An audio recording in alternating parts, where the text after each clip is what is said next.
Good morning to everybody again. We are live on Facebook.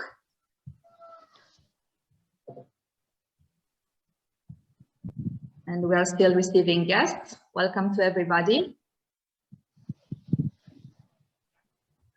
Distinguished professors, the leadership of our institutions, students, and our dear audience.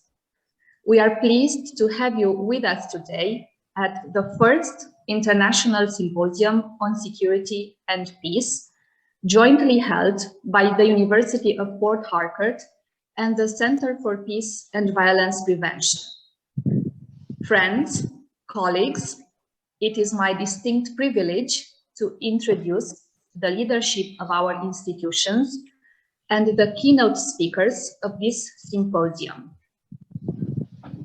From Nigeria, Professor George Unari, Vice Chancellor, University of Port Harcourt, Nigeria. From Romania, Dr. Charles Rato, the founder and president of the Center for Peace and Violence Prevention. Professor Fidelis Allen, Head of Department, Political and Administrative Studies, University of Port Harcourt, Nigeria. Professor Prince Mom, Dean, Faculty of Social Sciences, University of Port Harcourt, Nigeria. Our keynote speakers, Christy Wiggle, CEO and co-founder, United Against Slavery, will speak on combating human trafficking with data-driven approach. Peter Mutaferiadis, CEO and founder, Cultural Infusion, will speak on the role of culture in building a secure and peaceful world. Dr. Nimo Bathi, Director HOMEP, will speak on the roots of extractivist and climate conflicts. Special thanks to Professor Fidelis Allen and Dr. Charles Watt for your leadership and tremendous effort in gathering support for this symposium. It is our hope that this symposium will serve as the beginning of a fruitful relationship in the years to come.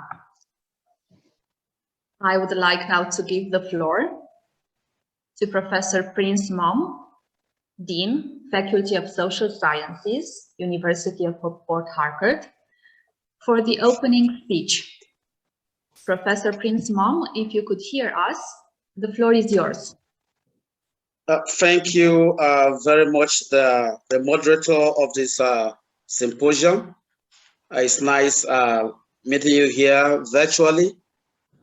The Vice Chancellor, University of Port Harcourt, Professor Onare Abraham George-Will. I believe he's having some network challenges before the end of this opening plenary. I do believe that he'll be able to join us to give his welcome speech on behalf of the university. Incidentally, the University of Port Harcourt is hosting Nigerian University Commission's accreditation panel. And the VC has been very much busy, but he has promised to make out a few minutes out of his schedule to make you welcome to this virtual symposium. I also want to appreciate Charles Rattle, the president and founder of the Center for Peace and Violence Prevention, and also our pilot from this end, Professor Fidelis Allen, head of Department of Political and Administrative Studies, University of Port Harcourt. First and foremost, I want to appreciate you all for being part of this virtual meeting and appreciating the center for this partnership with our own university. The theme of this symposium, Security and Peace, is very apt in times like this globally and in Nigeria here particularly, where there has been various challenges of insecurity, conflicts, herders and farmers, militants, and you just name it, even within our domain here, the Niger Delta. It's been hoped that this symposium, at the end of it, to be able to bring up a policy framework that will enhance security and peace in Nigeria and in Niger Delta in particular. Like we all know that there's no meaningful development that can take place in any environment where there is absence of security or where there is no peace, existence. So the theme for this symposium is quite, apt. So I welcome you to the University of Port Harcourt. University of Port Harcourt is situated in the Niger Delta. The Niger Delta is the seat of oil and gas exploration and exploitation in Nigeria. And the region produces over 80% of the gross domestic product of this country. By implication, the country GDP depends on proceeds from the Niger Delta. But unfortunately, this part of the world, the Niger Delta, is plagued with several development challenges that have given rise to some of the conflicts and instability situation because the people are agitating to get fair share of what belongs to them. The University of Port Harcourt is very unique, and we have termed ourselves as very unique because of our location in the country and also what we are made of. In the early 80s, we used to have what we call the Port Harcourt Roundtable. Most of people from this university engaged the then military government in war of writ that subsequently led to the democratization of the country today. So our faculty and university is very unique in all that we did, even the support we gave to the South Africans during the apartheid era. Ladies and gentlemen, let me not bore you with details about my university, but we are very proud to say that we are very unique, producing world-class scholars like late Professor Kladake, world-renowned political economists, professors like Professor Ken Nazimiro, and the rest of them. We are so proud to say that we are unique, and we are actually unique. I want to welcome you to this virtual conference, hoping that someday you will visit this unique university and see things for yourself.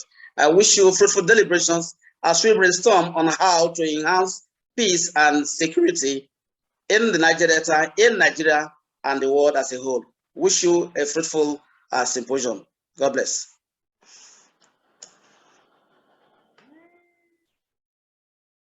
Thank you. Thank you, Professor Prince Mom. Thank you for your opening speech.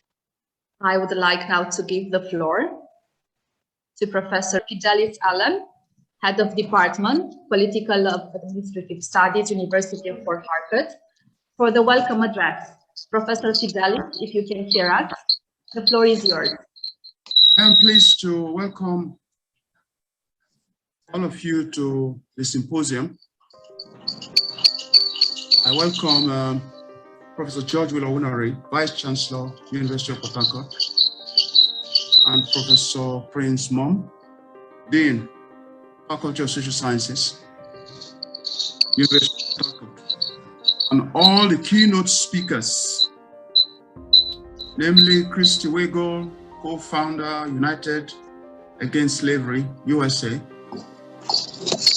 on human trafficking, Peter Mosteriadis, CEO and founder, Cultural Infusion Australia, and Dr. Nick, Director, Health of Mother Earth Foundation, Nigeria. Peter will be speaking on the role of culture in building a secure and peaceful world, whereas Nemo will speak on the roots of extractivist and climate conflicts. I'm delighted to welcome the other speakers, students, policymakers, civil society actors, and colleagues from the University of Port Harcourt. We are indeed honored to have Professor Patrick Bond of the University of Johannesburg, who will be speaking on Africa's crash and burn economic crisis, COVID-stunted recoveries, climate catastrophes, and eco-socio-political resistance. I welcome all the eminent speakers who will be taking on different topics that relate to global security and peace. The theme of the symposium today, as earlier stated, is security and peace. We are glad to inform you that this symposium has been organized by the University of Port Harcourt and Center for Peace and Violence Prevention in Romania. Charles is leading the team from the Romanian side, and I would like to welcome him and Camelia Julia as well. Camelia will be moderating the session for keynote speeches. I'm hopeful that we shall be having a highly productive time listening and responding to the ideas to be shared on burning global issues of interest to scholars, policymakers, and civil society. We have an excellent opportunity today to participate in conversations about issues like human trafficking, culture, extractivism, and climate change in terms of development, peace, and conflict. The symposium was organized to run virtually until sometime in the future, hopefully next year, when it may be possible to combine it with an in-person meeting, depending on the availability of funds. The purpose of the symposium is to provide opportunities for participants to share policy-related research. Once again, welcome to the symposium. Thank you.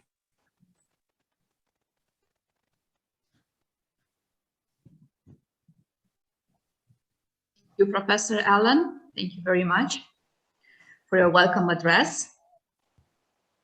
We will now move to our keynote speeches, and I would like to give the floor to our first keynote speaker, Christy Weigel, CEO and co-founder, United Against Slavery, USA. Christy, welcome. I will give you the floor for your talk on combating human trafficking through data-driven approach. Well, thank you for the introduction. And again, my name is Christy Weigel, and I'm the CEO and co-founder. It's okay. I'll answer Wiggle Waggle. It doesn't matter either way. But it's certainly a pleasure to be here today and just to share something that I am passionate about. And I'm actually going to share my screen. Please let me know if this does not come up correctly. Let's see. So will it allow me to share screen? It says that it's disabled. If not, I'll just pull it up and I will just talk from my presentation. Will it allow me to share the screen? Yes, it should allow you. Yes. Okay. I will try again here. Here we go.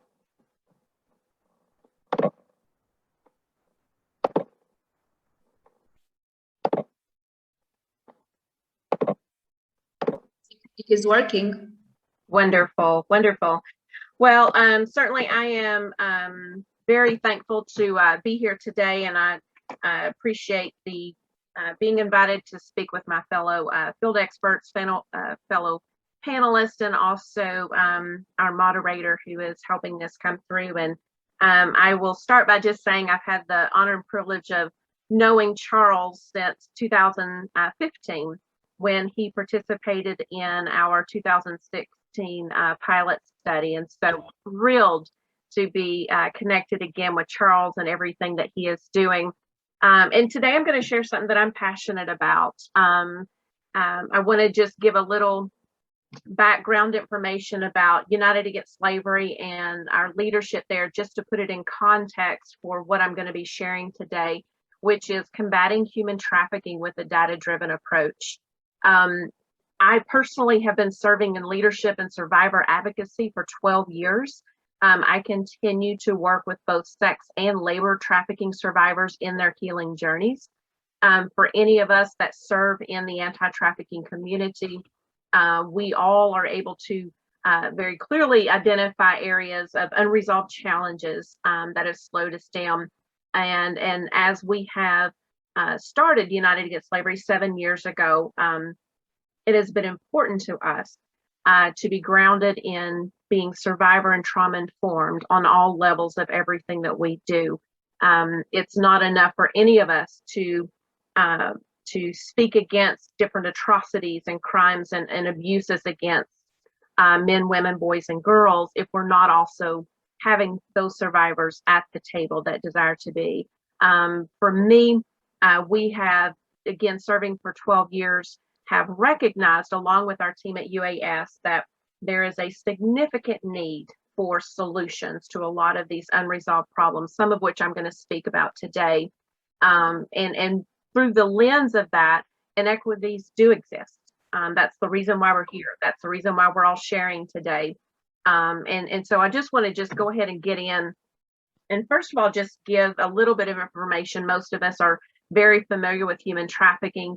It's a lot different from 12 years ago when we were starting with grassroots and really trying to educate the community on human trafficking. But, you know, global estimates today put that there's a $150 billion criminal empire industry around the globe, and it impacts both sex and labor trafficking survivors and a number of different trafficking components, whether it's child labor, child soldiers, you know, domestic servitude, organ trafficking. And the reality is that it impacts both domestic and foreign nationals. And I can tell you in my 12 years here in the United States, you know, there's a lot of awareness about foreign nationals being trafficked. And for a lot of people, they believe that it's just foreign nationals that are being trafficked. And in my 12 years, I have actually worked with more domestic survivors than I have foreign nationals. But again, I do work with sex and labor trafficking survivors, and some have been trafficked from other countries.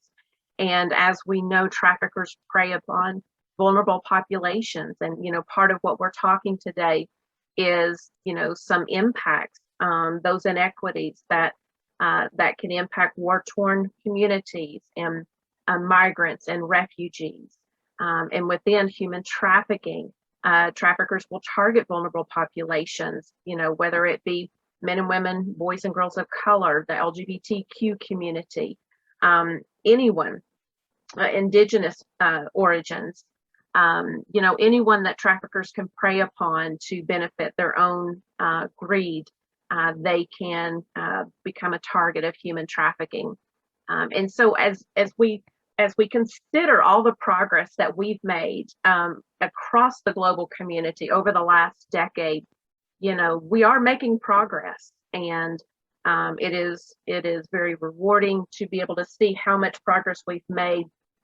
Again, hundreds of millions of dollars have been spent to combat labor and sex trafficking across the globe. But, you know, we're really at a pivotal time in history that we really need to just take a moment and say, is this enough? Have we made enough progress? And what changes do we need to make to help prevent trafficking from occurring, and also to help victims to be freed through extraction or escape, and also to provide resources to survivors in their healing journeys?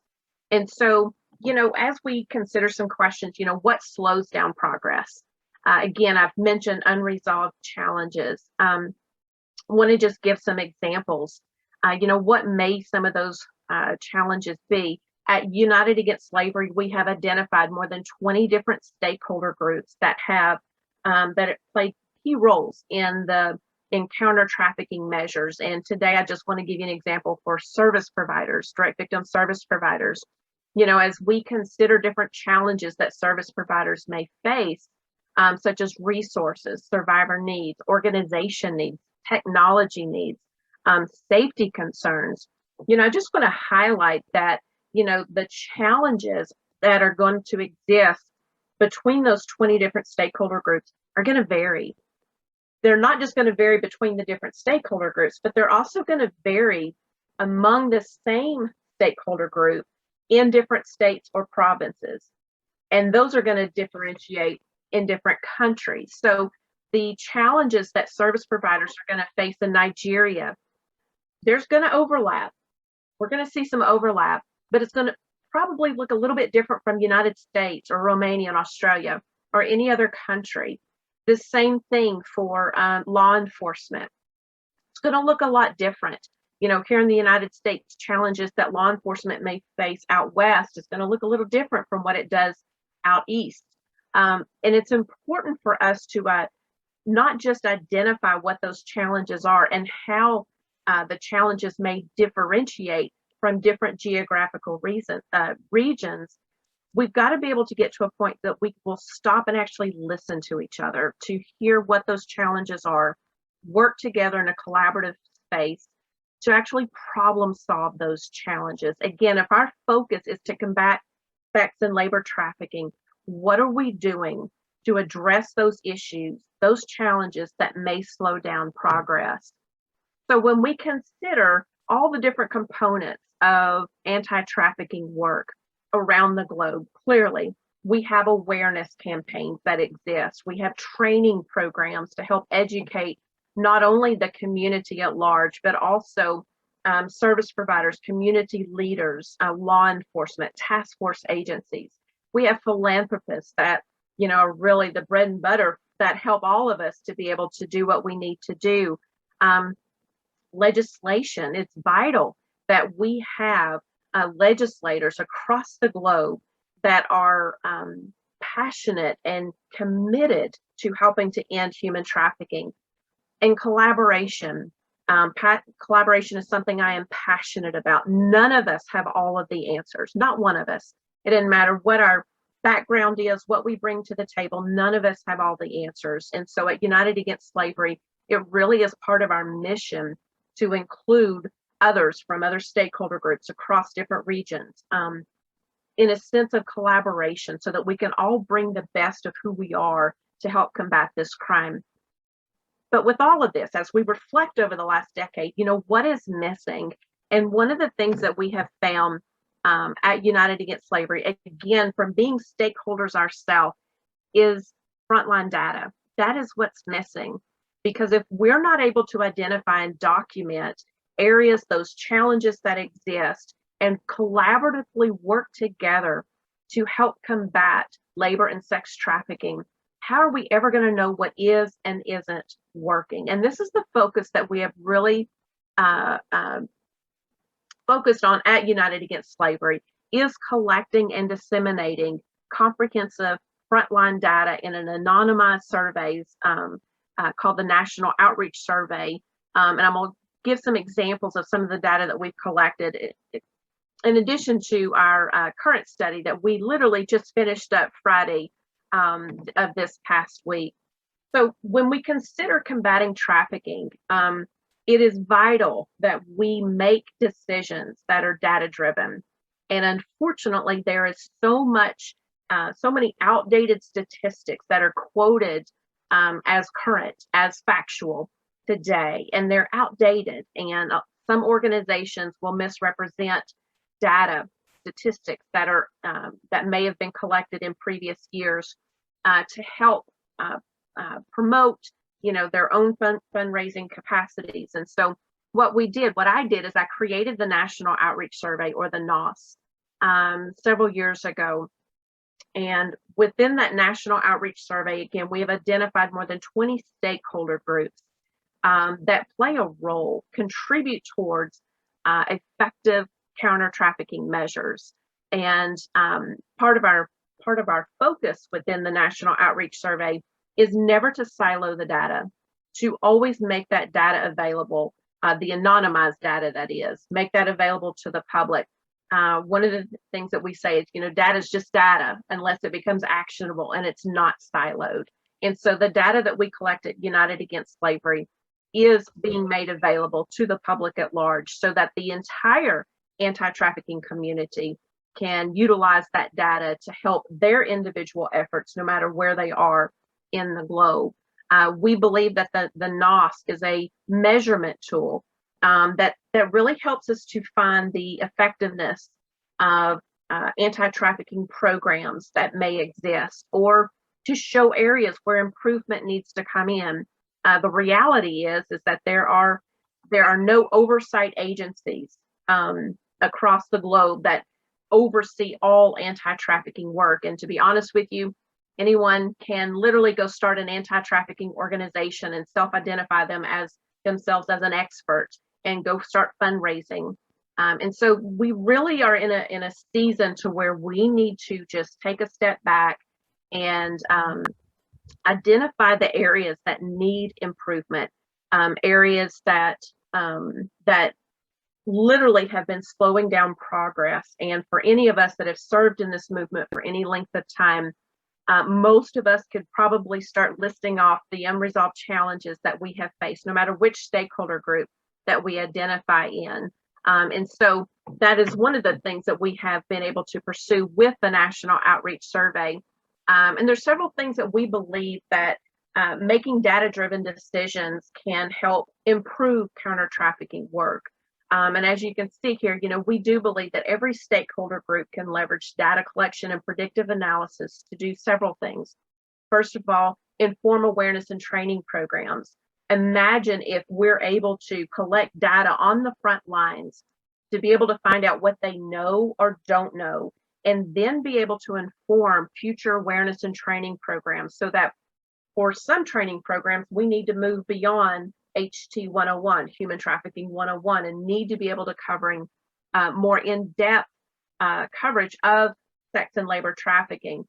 But through collecting data, we're able to decide and determine where those areas of improvement that need to be. It's also to focus legislation. Even here in the United States, we have bipartisan congressional support for this frontline data, because data is how we're able to help make better decisions of what we're doing, introduce new legislation for appropriations and funding efforts. And we also believe that data can help improve enforcement and preventative actions. Ultimately, everything that we do at United Against Slavery is to improve survivor resource allocation and to see more victims freed from enslavement, and to have more resources available to them in their healing journeys. And ultimately, we want to see an improvement to counter-trafficking work over the next decade. So I want to just share some preliminary data that we've collected with the 2021 National Outreach Survey for Transportation, and some previous data that we had collected. The NOST, as we call it, NOST, we were actually thrilled to have been selected by the U.S. Department of Transportation in their first ever Combating Human Trafficking and Transportation Impact Award. And I want to just go through these real quick. So for this right here, and can't really see this top, in our 2016 pilot study, remember, as I was talking about service providers, I want you to just look at some of the statistics that we collected here. When we ask, what do you think are the greatest contributors to a lack of unity among advocates, survivors, and leaders? Excuse me.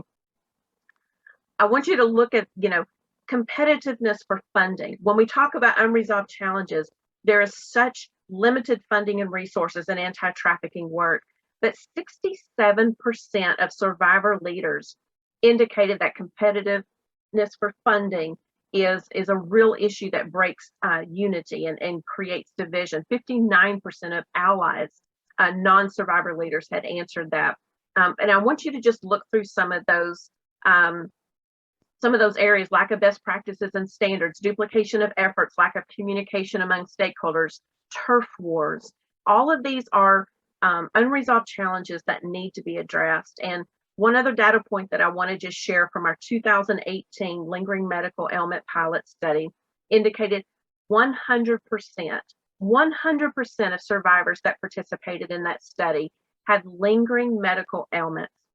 How can we help the healthcare community to be able to come up with additional programs, resources, and health needs if we're not able to first find out what those needs are? That is where frontline data comes in. And I do just want, as I'm wrapping this up, I've got just a couple of minutes left.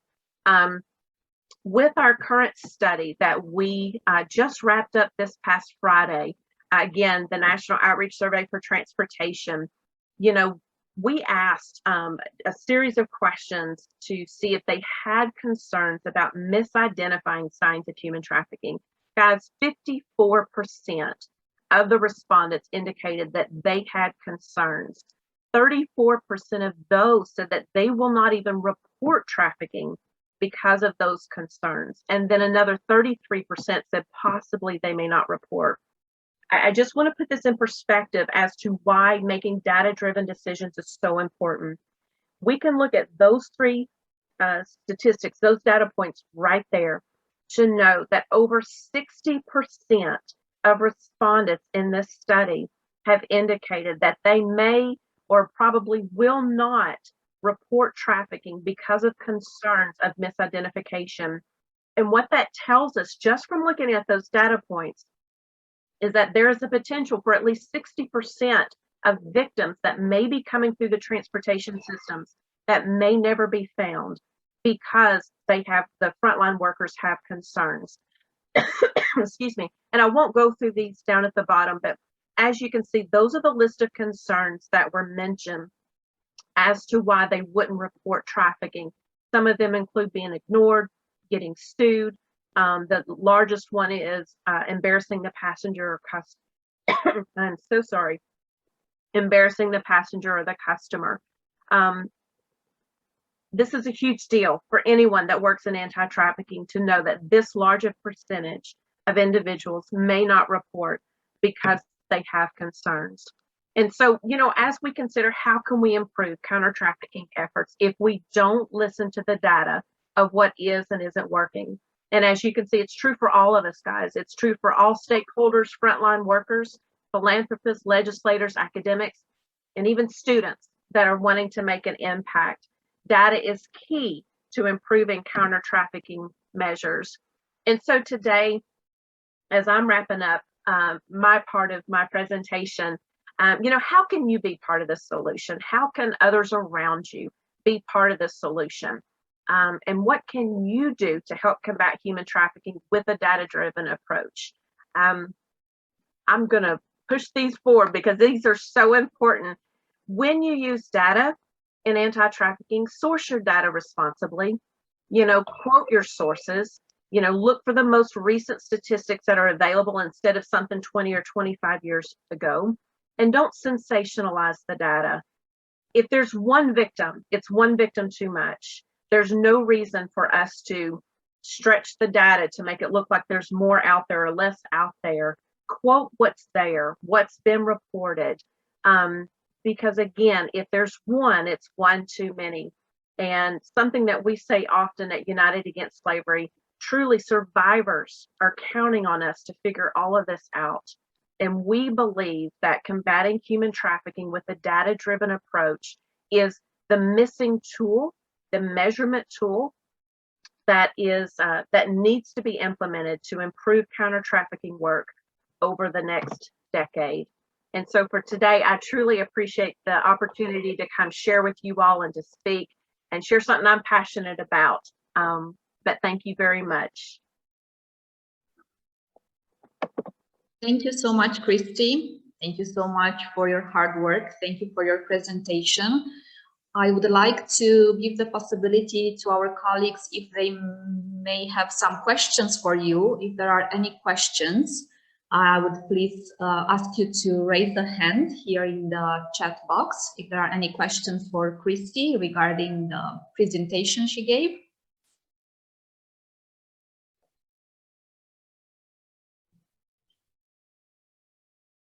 If there are no questions and no remarks, we will thank you again, Christy. That was an amazing presentation, and yes, please. I think I have a question. Okay. Christy, thanks for your very elaborate presentation. I'm a bit worried about the situation when you say that combating human trafficking with data is the missing link, you know, when it comes to how this problem is being addressed, you know, at different levels. You've made some suggestions. I'm wondering if there are subnational responsibilities that must be considered in efforts at combating human trafficking, especially at the institutional governmental level. What's your view about subnational efforts at institutional fronts, you know, regarding combating human trafficking with data? I apologize. What was the direct question on that?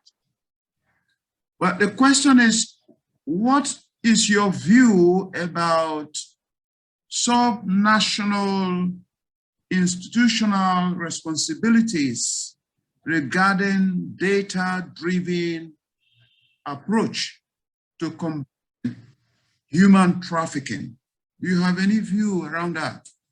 I do, and I tell you, it's one of the greatest challenges that we have, because all of us are existing in this space, bringing the best of what we have to help combat trafficking. And they're individuals, countries, nations, federal agencies, local, statewide, no matter where it is geographically across the world. What's missing is data, that frontline data, because we are using old data that has been collected in the last 10, 20 years to inform our work today, and it's outdated. And so as nations are looking, in fact, in a couple of weeks, I'm going to be speaking at a USDOT International Conference with APEC, which has 21 member nations, a part of APEC.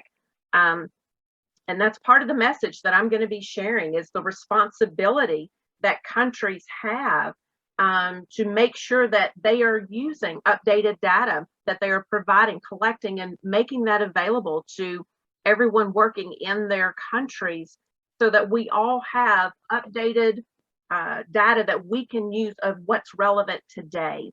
When we use outdated data, when we use sensationalized data, it doesn't allow us to address the issues that are most pressing across all the different stakeholder groups that are working. So, you know, I share the concern that you've mentioned as far as engaging nations to take a more proactive approach to ensure that their countries have updated data. And that's what we're focused on at United Against Slavery. And I can tell you from our transportation study that we just concluded, we had 5 different nations, countries that participated, so much that we engaged the U.S. embassies for 4 of those to ensure that they were engaged in what we were doing. So I hope that answers your question, sir. Thank you. Thank you.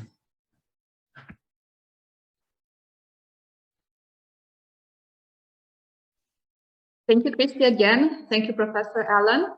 If there are, oh, okay, we have a hand raised. Okay, Amaso Boma. Good morning, Christy. Good morning. Okay, I listened to your very wonderful presentation, and I have a problem. In the absence of updated information at the levels of trafficking, especially in a country like Nigeria, how does the government respond? Because you talked about sensationalization of data and all that. Since the records are not updated, so the only thing policymakers can do is to project. Now, in that projection, it is possibly they might go over the top. Don't you think that since the data is not updated and they project and say, okay, we estimate that it could be a bigger or a higher number of people that are being trafficked, it could spur them into action. Since the data is not updated and we need to project or assume or just, pick up a figure and say, okay, we project that this is the number of people who are being trafficked. And let's say it's a very high number, which is not accurate, but that can also make governments to act. So I don't know what you have to say about that. So we do not do prevalence studies, and that's what you're discussing is a prevalence study. Our colleagues at the Walk Free Foundation do every 2 years will put out the Global Slavery Index, the GSI report, and that is a prevalence study. They do that in collaboration with the ILO. We will never do prevalence studies because that's not our lane, that's not our focus. So when prevalence studies are introduced every 2 years, they're always flawed. There's never going to be an accurate prevalence study because we will never know how many victims there are. But it's important for our colleagues to do those prevalence studies so that we can have numbers that we can work toward. Again, they're always going to be estimates, What we do at United Against Slavery is we go to the front lines. Again, it's not prevalence studies. We go to the frontline workers, the service providers, law enforcement, healthcare, the judicial system, and we ask them what is and isn't working, because we want to help reduce the prevalence numbers. But the type of research that we do at United Against Slavery is to help find out what is and isn't working on the front lines. So it's a little bit different. So to answer your question as far as what can governments do, they need those prevalence studies. Every country needs the prevalence studies. And I know the TIP report that comes out every year from the government, they'll gauge every country as to how effective they are. We need that data for every country to be able to work towards improving their efforts. What we're doing at United Against Slavery is we take it on a more granular level, and we go to the front lines. And again, working with different countries, and hopefully in the future working with even more countries. I will tell you, Nigeria is one of the countries that we've had data collected on with this transportation study. So I'm pleased to share that with you today. But it is something that we hope to work with additional governments from a frontline data collection standpoint, because we want to equip all of those working on the front lines so that they can help improve what they're doing, so that they can use data to get additional resources to help provide services to victims and survivors.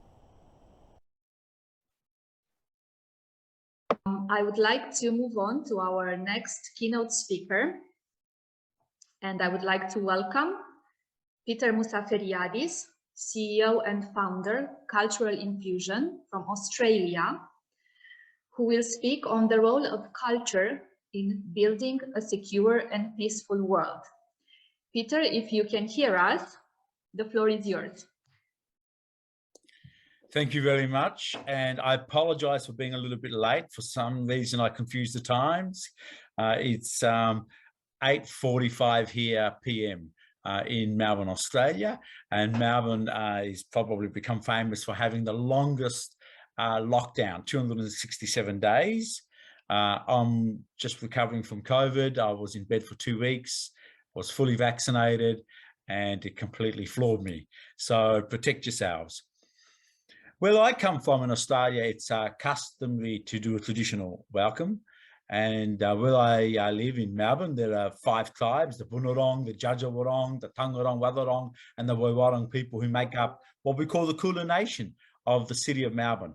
And the city of Melbourne has always been an important meeting place and location for events of education, social, sporting, spiritual, and cultural significance. Today, we're all coming together just like the past and the present.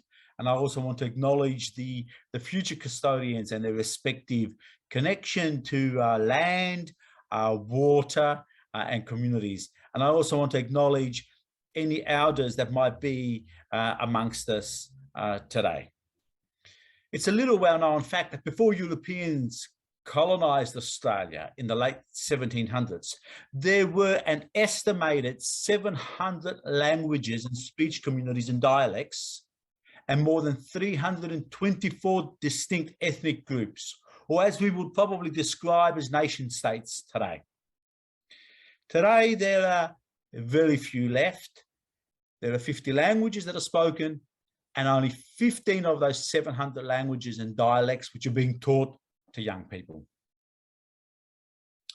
Before I started to have my career running a whole group of cultural enterprises, I also had a career as a conductor, a composer, a creative director. I produced countless productions, including 9 major Australia Day concerts, which had a huge intercultural and multicultural flavour.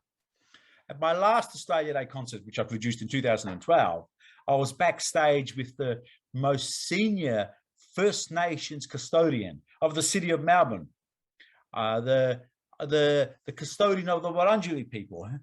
And I spoke to the custodian. Her name was Joy Murphy. And I said, Joy, how many thousands of people speak Woiwurrung, the language of your people? How many thousands? Sadly, she replied, there's only one living person who speaks the language of my people, my auntie. I post a thought to all of us. How would you feel if you were the last surviving speaker of your mother tongue?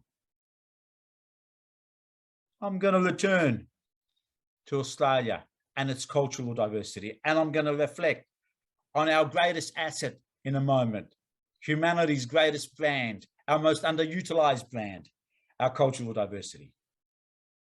The pandemic has wreaked havoc across the world, and it's having disproportionate impact on individuals and communities across the globe. It has perpetuated difference, poverty, inequality, discrimination, and exclusion. And we've just seen in the last few days how the world is shutting its borders on a whole range of states from Africa. Yet it's not shutting its borders on Australia or Belgium or Portugal or the UK. We are not in this altogether. The pandemic has also highlighted humanity's failure to come together and develop a global coordinated response.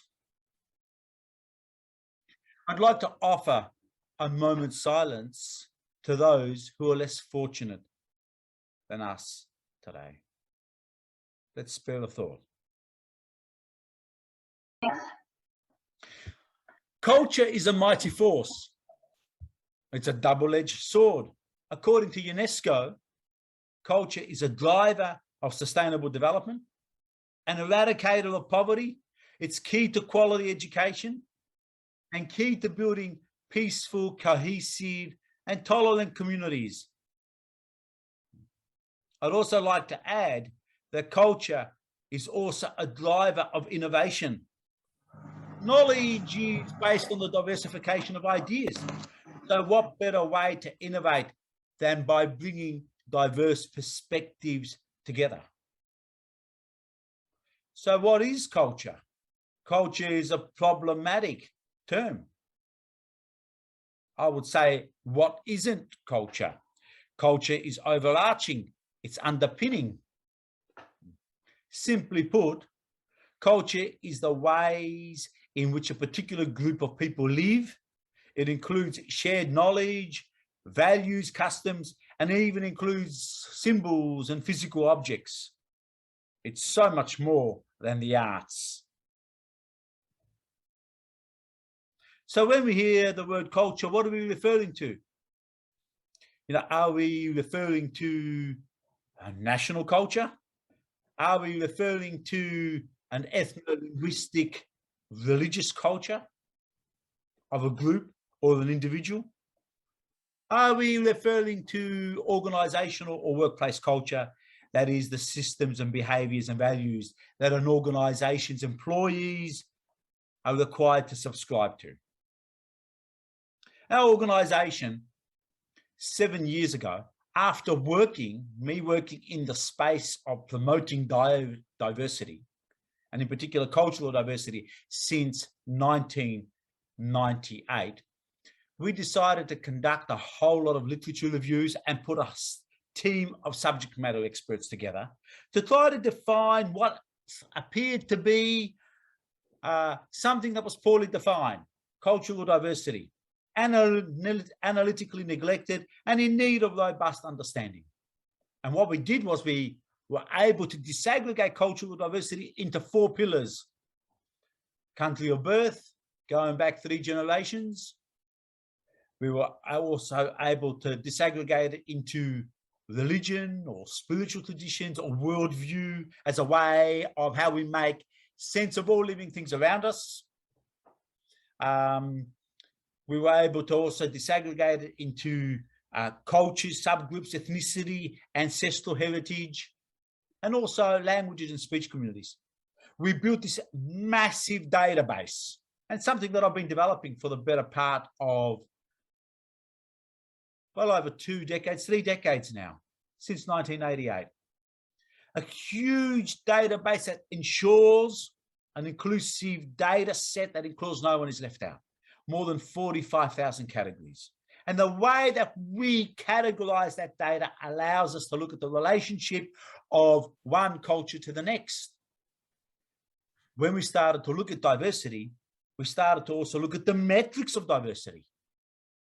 Diversity just means difference. So what does that difference look like? We came up with 3 metrics: variety, balance, and disparity. So let me just explain each of those. Let's say variety, in the case of variety, which means the absence of homogeneity. In one group, we might have 2 Italian and 2 French people. And in another group, we have a French, Italian, Portuguese, and Spanish. We have greater variety there. So we can apply a metric to that. Balance is the second metric, which looks at the distribution of what we're trying to measure across an organization. And we found in Australia, with the Human Rights Commission, recently conducted a report which stated that the further north you go, the more monocultural Australia became. So much to the point that 97% of all the key leadership positions that were being held in Australia were by people from Northern European background, not at all reflective of the multicultural nature of Australia. The last metric is a really important metric. It's this disparity or this dissimilarity of what we're trying to look at. Now, remember that group that I talked about, the French, Italian, Portuguese, and Spanish? Now I want you to think of another group, which might have Arabic, Portuguese, Japanese, and Swahili speaking people. The diversity there is greater. We know that one's ethno-linguistic background influences cognitive processes. It shapes empathy. It shapes a smile. The world is not all individualistic. 15% of the world is individualistic. 85% of the world is collectivist. We all see the world through our own lens. There are 193 full member states, 2 non-member states, and they have all their dependent territories. But what about the 11,500 languages and speech communities? What about all the ethnicities across the globe? Where is their voice? How do we now begin across the globe to create encounters that are able to synthesize those incommensurate cultural and social differences? How do we do that? The solution is there, in my opinion. The solution for me is in culture. And as I said, culture is overarching. It's underpinning. Every society has a culture, a way of thinking, a way of behaving. It has its social norms. All these guide society. So if you want to have social change, then you need to change the culture before you can change the society. So in other words, what I'm saying is social change is embedded in cultural change. Do we need to revision our societies? A not so well-known statistic. According to UNESCO, 75% of all the conflict we have in the world has a cultural dimension. And according to the Global Peace Index, established by an Australian philanthropist, Stephen Killalea, the cost of conflict in the world equates to almost 14% of the world's GDP. It doesn't take much to work out that the world is therefore spending more than $10 trillion every year dealing with the cost of conflict, which has a cultural dimension. Think about that. Not 10 billion, $10 trillion spent on dealing with conflict, which is a cultural dimension.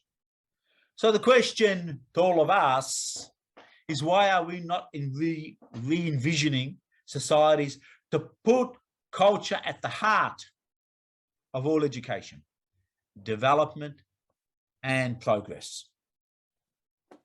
The lifeblood of culture is confluence,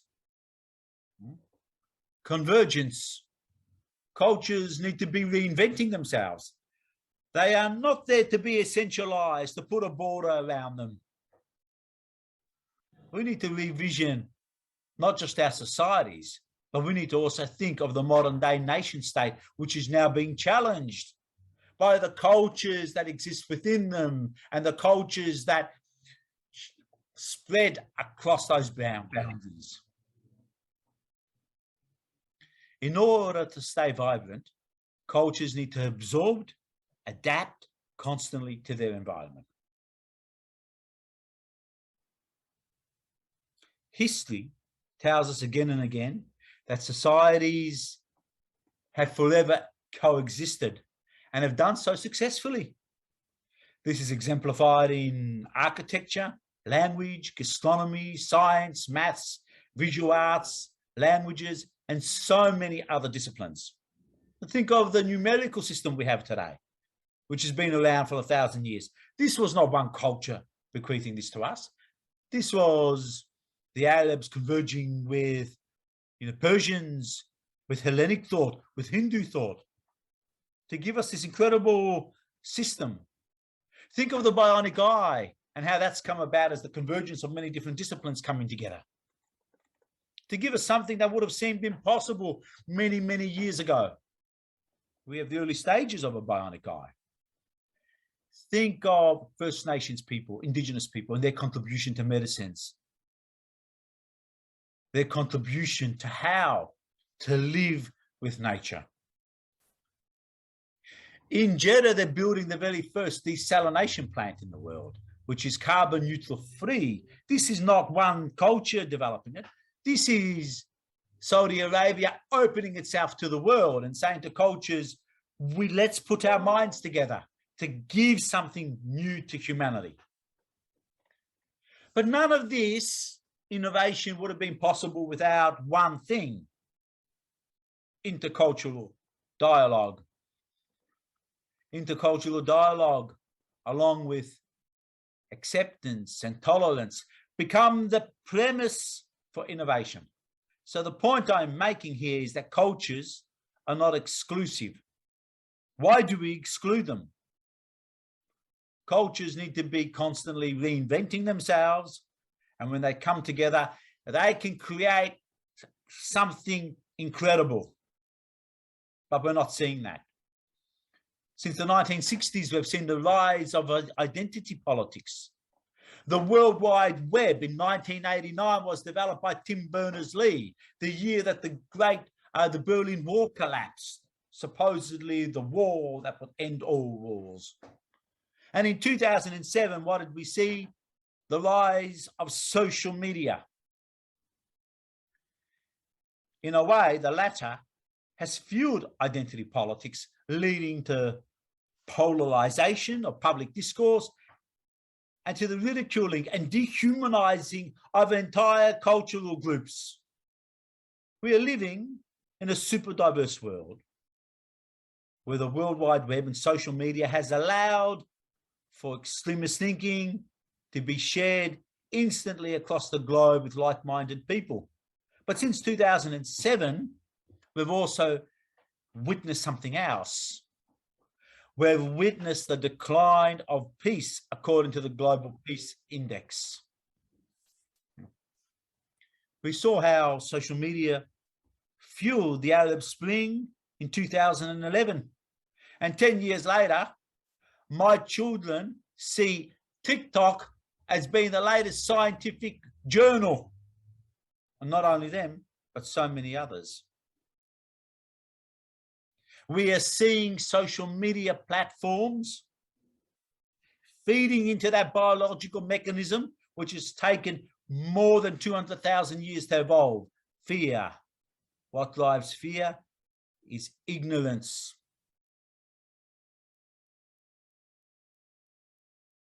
What are the counter drivers? Familiarization and collaboration.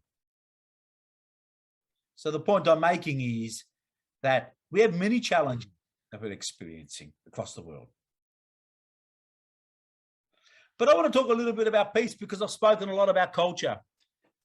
According to the Global Peace Index, there are 8 pillars and 23 indicators that make up peace. Steve Killalea took a measurement approach to peace.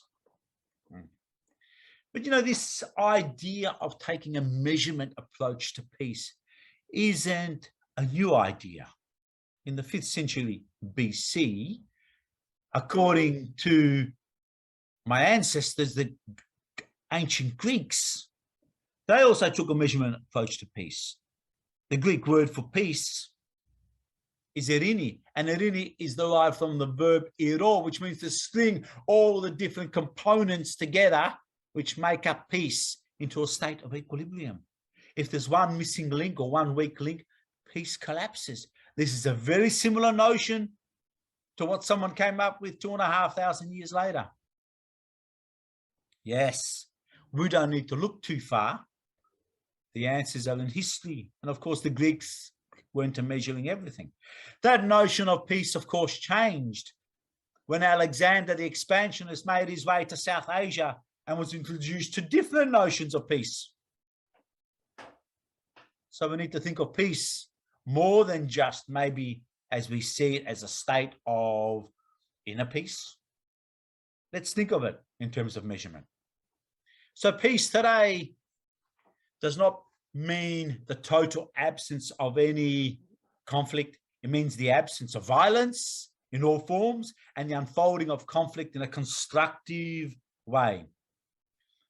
Peace, therefore, exists where people are interacting non-violently and are managing their conflict positively with respect, with respectful attention to the legitimate needs and interests of all concerns. Yes, peace is defined, and I'm talking about positive peace, is defined as the attitudes, institutions, and structures that create and sustain peaceful societies. But for me, how do we now start to understand peace and culture, and how do we utilize these concepts to create a secure world? In my opinion, it's all about data and inclusive data sets. And we heard our previous speaker talk about this. The true opportunity and the participation gap is not properly understood because consistent, reliable data on inclusion and representation doesn't exist. If you want to create a more equitable society, more representative society, more equitable society, how do you do that if you don't take a data-driven approach? How do you do that if you don't understand the diversity? We know that representation leads to more peaceful societies. Our organization, after 6 years of research, developed a platform called Diversity Atlas, which allows organizations to discover their hidden diversity and develop inclusion and equitable strategies. But I also want to talk about environmental climate change. That's another global concern. And it's something that's making many people insecure across the globe. 50 million people were displaced last year because of climate change. By the year 2100, there will be more than 1.4 billion people that will be displaced by global change. We are living, in my opinion, in a decisive decade. There's the convergence of many global challenges, which are going to require a global coordinated effort. It's high time for us to understand how we can use culture better to create settings, and like I said earlier on, to synthesize those new ways of communicating across cultural and geopolitical divides. What will this communication look like? And how are we going to utilize data in creating these settings that synthesize what appears to be these incommensurate cultural and social differences? The answer lies, in my opinion, in culture and recognizing that my security is your security and your security is everybody's security. Thank you. Thank you so much, Peter. That was very, very interesting. Thank you so much for being here with us today and offering us this speech. I would like to ask our colleagues if there are any questions or remarks addressed to Peter. If you have any, please just raise your hand.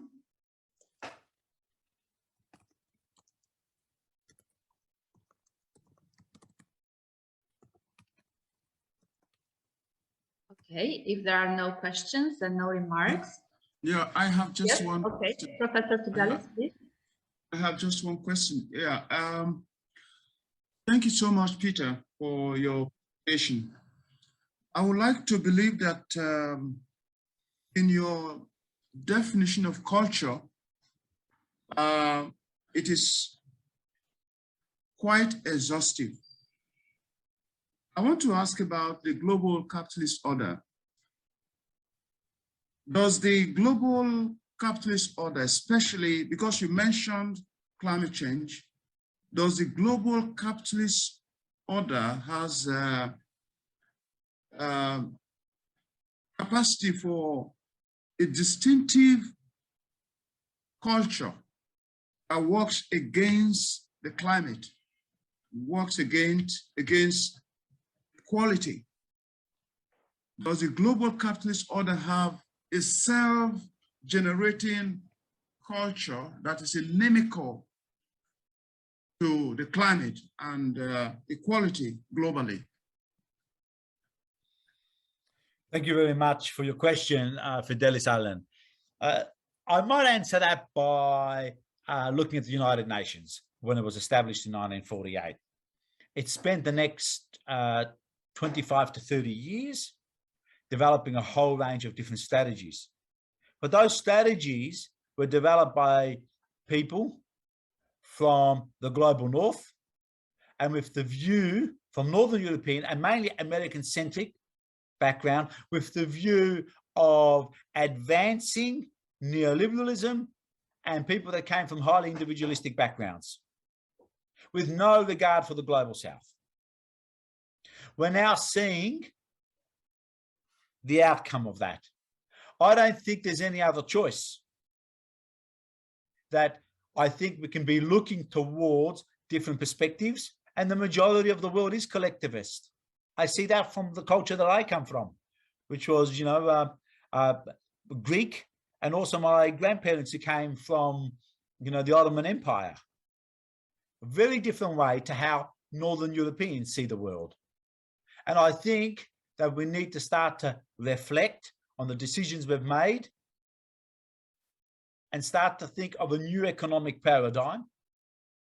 And that's maybe time for another discussion, but maybe an economic paradigm that also begins to put the onus on every single person, that removes the trapped energy that you find within the pure constructs of the public realm and the private realm, and begins to commence a process where everyone starts to demonstrate how they can give back to the community. Because at the moment, the paradigm that's been set up for the profit entity is about just making profits at the end of the day, with no regard for the other. And I think we can learn a lot from the global south and from other cultures. They think there's a profound difference in thinking. And we don't talk about this. We don't talk about all the conflict that we have in the world. And I talked about, you know, the cultural dimension. Just think now, the US and its coalition and all its supporters went into Afghanistan for 20 years and has nothing to show for it. We're not talking about the cultural dimension. It went in there without recognizing how many different ethno-linguistic groups lived in Afghanistan. It made no effort over those 20 years to bridge those differences, to understand those differences. So I think the answer lies in culture, and I think the answer lies in how we're going to start this new form of encounter that's not approached from a value-centric, social-centric, or ethnocentric perspective. I hope that answers your question. Thank you, Fidelis. Yeah, thank you. Thank you, Peter. Thank you. Thank you very much. We have another 2 more questions. Okay, first, Dr. Obina, please. Yes, thank you, Peter, for your presentation. I think I have a concern here. My concern is from the African perspective. Our culture could be seen from our folklores, you know, where you have morals and all that. I want to find out from you because when we talk about the African culture, and then when we look at them from the folklores, you know, that come from the African continent, they depict peace. They depict harmony. Length and breadth of the continent is riddled with conflict, crisis, all the like. So what's your recipe is and security in Africa? Thank you. I didn't hear all the question, and I'm not too sure if it was my end that it dropped out, but I sort of picked it up from the bits and pieces. You know, it's they often say it's what you can't hear, what you can't see, that should assist you with your decision making. When you say African culture, okay, I was trying to entire continent and made up of how many 54 countries and thousands of probably 2,000-3,000 languages and thousands of, you know, ancestral heritages and ethnicities. But in terms of how do we manage the conflict, and I think this comes back to building intercultural understanding as a core value and key competency of being a global citizen today. And this is one thing we don't teach at school. We focus on numeracy, literacy, we focus on geography. It's this 18th, 19th century European tradition. I think it comes back to education, because we can engage in you know, dialogue. Dialogue is not about mutual agreement. The premise for dialogue should be based on mutual respect. And this is something we don't see enough of today. And my philosophy has always been, be as hard as you want on the issues, but be extraordinarily kind to each other. Were there other aspects to your question which I didn't answer, or bin Nwadin? Oh, thank you. Thank you very much. Okay, yeah. Muscle. Yes, we have the next question, please. Okay, my question, I will draw from the lens of Marxism. Marx of the opinion that culture has served to justify inequality.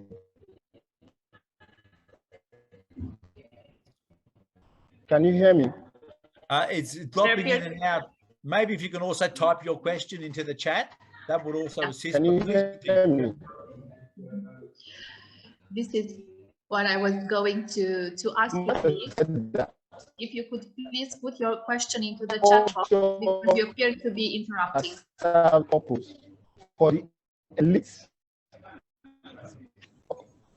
Okay. Okay, could you please put the question in the chat box so we can see it, because we can't hear you well. Okay. Okay. Sure.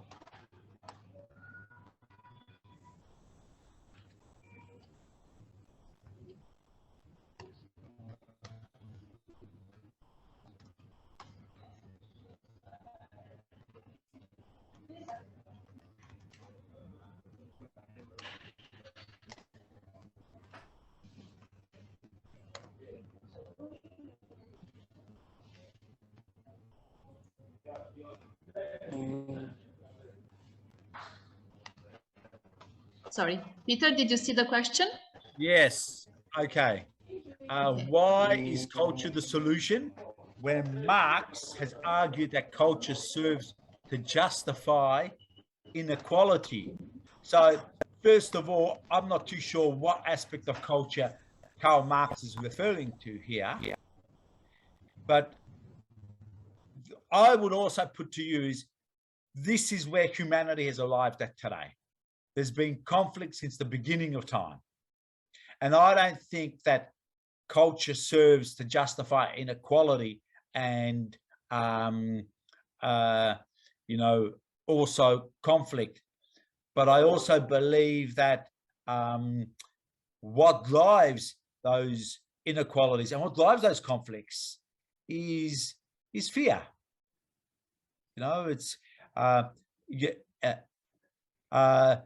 it's ignorance. What drives racism and ethnic and race-based discrimination is fear and ignorance. And I think the more education we have, the better. But I also get it.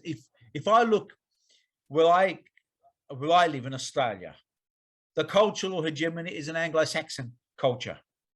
And I experience microaggression and racism on a daily basis. My real name is not Peter. I had to change my name from Panayotis to Peter because my name was weaponized against me. And so many people had to change their name. Now, we've come a long way since then. Okay. And I always think that we have to find ways to be able to look at developing, you know, a shared vision of a future that we want together that allows everyone to have a voice. That's going to be difficult. I live in a multicultural society. I mean, does that mean now that we have to have a government speaking so many different languages and we've become a polyglot society? No, it doesn't mean that. Look, this is a really difficult question. I'm going to be honest. I need to think about it, a lot more. But then you've got some other comments here. Again, the ruling class promotes the culture that promotes the interest. True. Absolutely. I agree with that. But we need to challenge them on a daily basis. Because what I have come to realize is that diversity leads to so many benefits. There are a myriad of studies out there. And I talked a little bit about that. I talked about when we bring diverse perspectives together, what do? We innovate. The premise of that innovation needs to be intercultural dialogue. So I think the conversation needs to be about when you take that position of only having one cultural hegemony at the end of the day, and it's going to stamp down on everyone else, you miss out on opportunities. So you need to foster diversity. You need to foster cultural diversity and interaction, because if you don't, you will miss out. There's something called the law of requisite variety, one of the principles of thermodynamics, which states that any system, if it's not as equally as varied as the environment it's operating in, will eventually disappear. So I would then say to the ruling class, if you don't become relevant, if you don't understand your environment and you're not in sync with your environment because people want to see themselves in the other, then you're going to miss out on all the huge opportunities. Many studies, we're working with hospitals here now in Australia, which have recognized that when workforces are mutual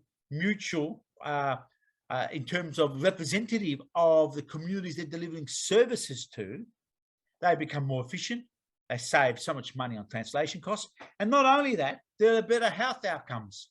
Which government is not going to want to save money on health? So there's huge benefits. And I think that's where we need education in that. Now, there's another comment here. Why can we not live in a world where culture is silenced and collective humanity is advanced? Well, without culture, what are we? Empty shells.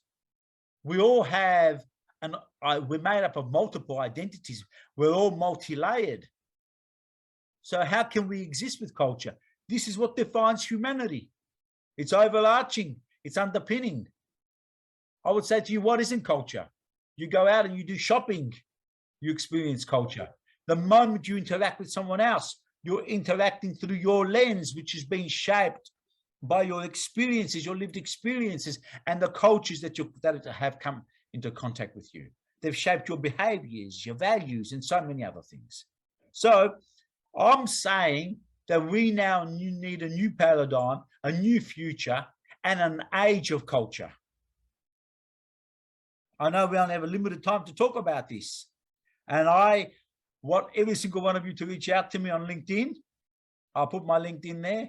I want to continue this discussion with you because I want to learn from you. Thank you. Any questions? Any more questions, comments? Thank you, Peter. If there are any more questions, I saw a hand before, but now it appears to be gone. We have some messages in the chat box from Lorraine to everybody. Please also, when you have a bit of time, everybody check the chat box. We have there the link where we are live on Facebook, live streaming on Facebook. Also, we have some links previously put there by Christy, and then also one from Peter. Thank you, Peter, again. If there are any more questions for Peter.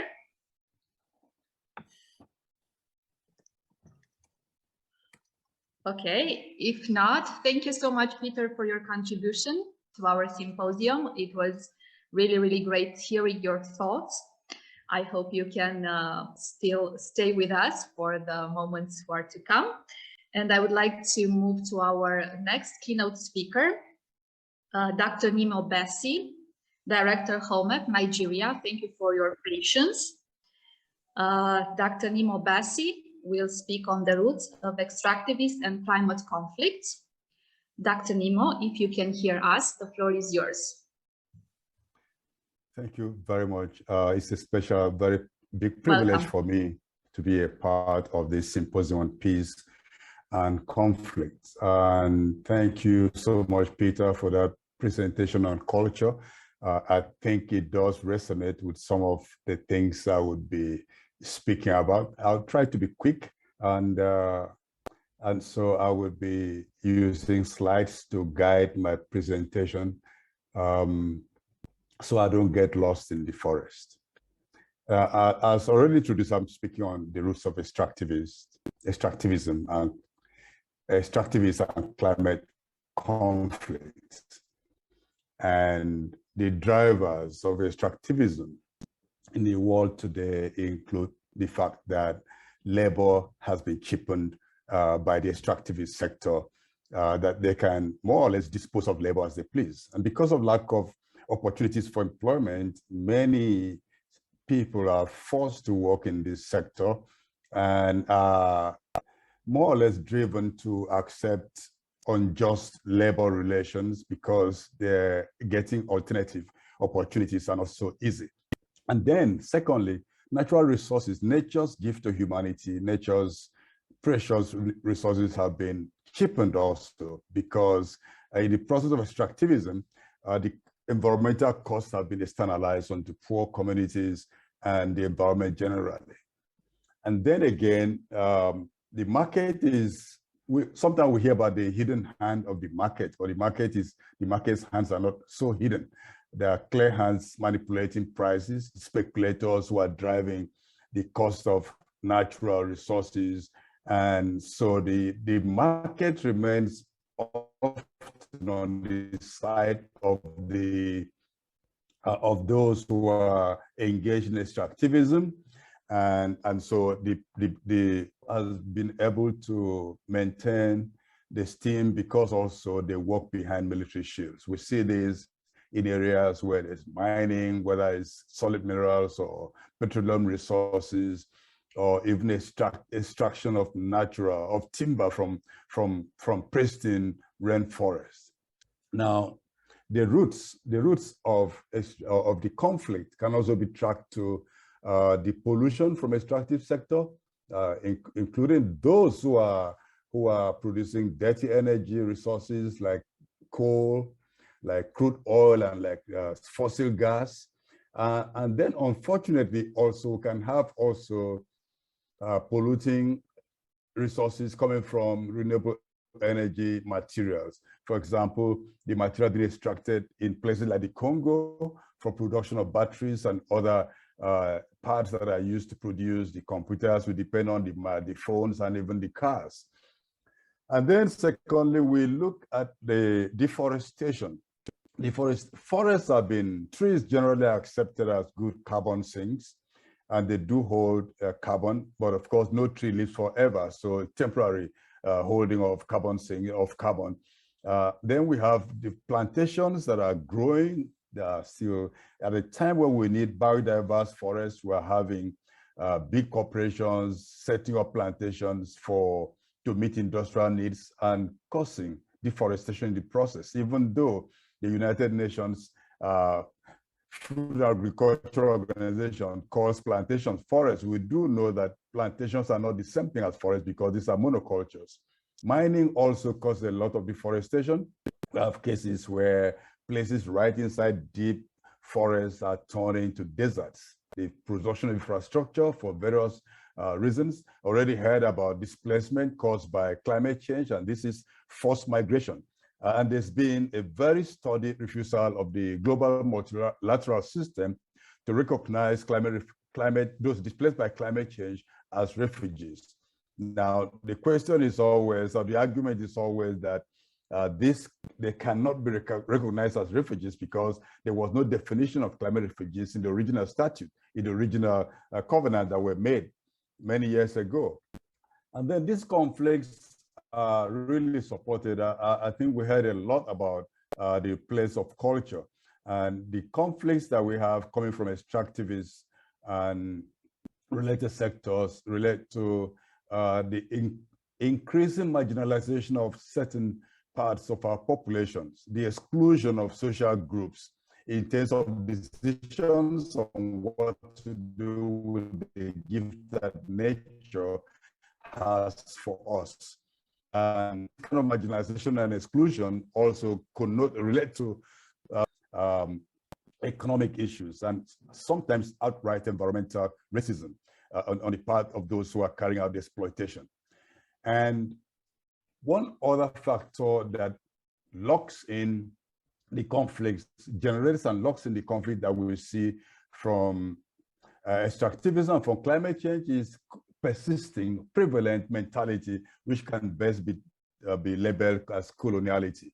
Coloniality has been defined as the mentality by which colonialism sustains itself despite flag independence. And so we always think that this is the way things must go because that's what the colonial masters laid down. And so talking about the things that fuel climate change, I like this image very much, and I hope you're seeing it. It's the first oil well that was drilled that yielded commercial quantities of oil in Nigeria. It's a oil well. It should be very, very emblematic of any area in the global south where oil is extracted, that when the well runs dry or is not yielding as much as was expected at the beginning, it becomes a monument. This oil well has been designated a monument, but we do know that this could actually be a time bomb, because even though the well has been has produced and yielded all the petrodollars that the state and Shell oil company wanted, they could one day come back to it with new technology to drill to try to capture more oil.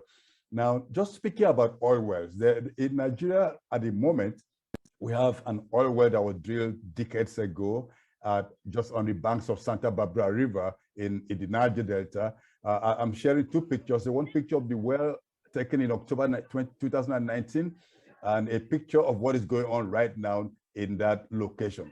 Now you can see from the photo on the left that this oil well had been left derelict and dilapidated for many years, for decades. And suddenly, on 1st November 2021, that's 1 month now, it erupted. This well erupted, and it is spewing hundreds of thousands of crude oil into the Santa Barbara River and flowing all the way to the Atlantic Ocean. Another case I would like to share with us off the coast of Niger Delta, about 10 kilometers off the coast of the Niger Delta, is an oil well known as in the Orodo 1 oil well that was being drilled by Chevron and then taken over by the Nigerian state. This gas rig, this well, blew up in May 2020, has been on fire since then, and is just polluting and destroying the aquatic ecosystem, polluting the waters, washing up to, you can see from satellite images, it looks like a snake, but these are kilometers long trail of possible oil slick. There's fire going on at the oil well right here, and it's affecting the entire ecosystem, affecting artisanal fishing in this area, apart from the restrictions, loss of economic opportunities, loss of fisheries, blockage or barricades against economic activities by artisanal fishers because of naval officers who are protecting facilities, oil facilities, rather than the humans who have to who should ideally be interacting with the ecosystems and make a living from it. Now, between 2018 and 2019, according to the Nigerian National Oil Spill Detection and Response Agency, there was a record 1,300 oil spills, averaging 5 oil spills daily. Now, if you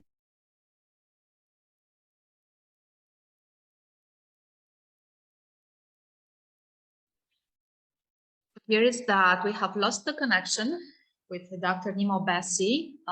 We are waiting for him to rejoin us. There were some technical difficulties from his line, so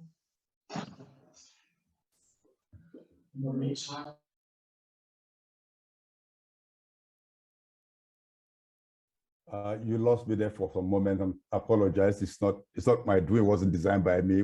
It's the system. Welcome back, sir. That gave up on me. Now I'll try to be quicker so that I don't get stopped by the system. So I'll just move faster so I can share the points that I need to share. I'm showing you a picture of gas flood. This releases so much toxic elements to the atmosphere, destroying agriculture, destroying human health, creating conflicts in communities by pitting people struggling just to survive because oil corporations want to get oil and gas from the region. I just want to remind us of what happened in Marikana in South Africa when miners in the platinum mine demanded better wages, and then the police came in and so many miners lost their lives.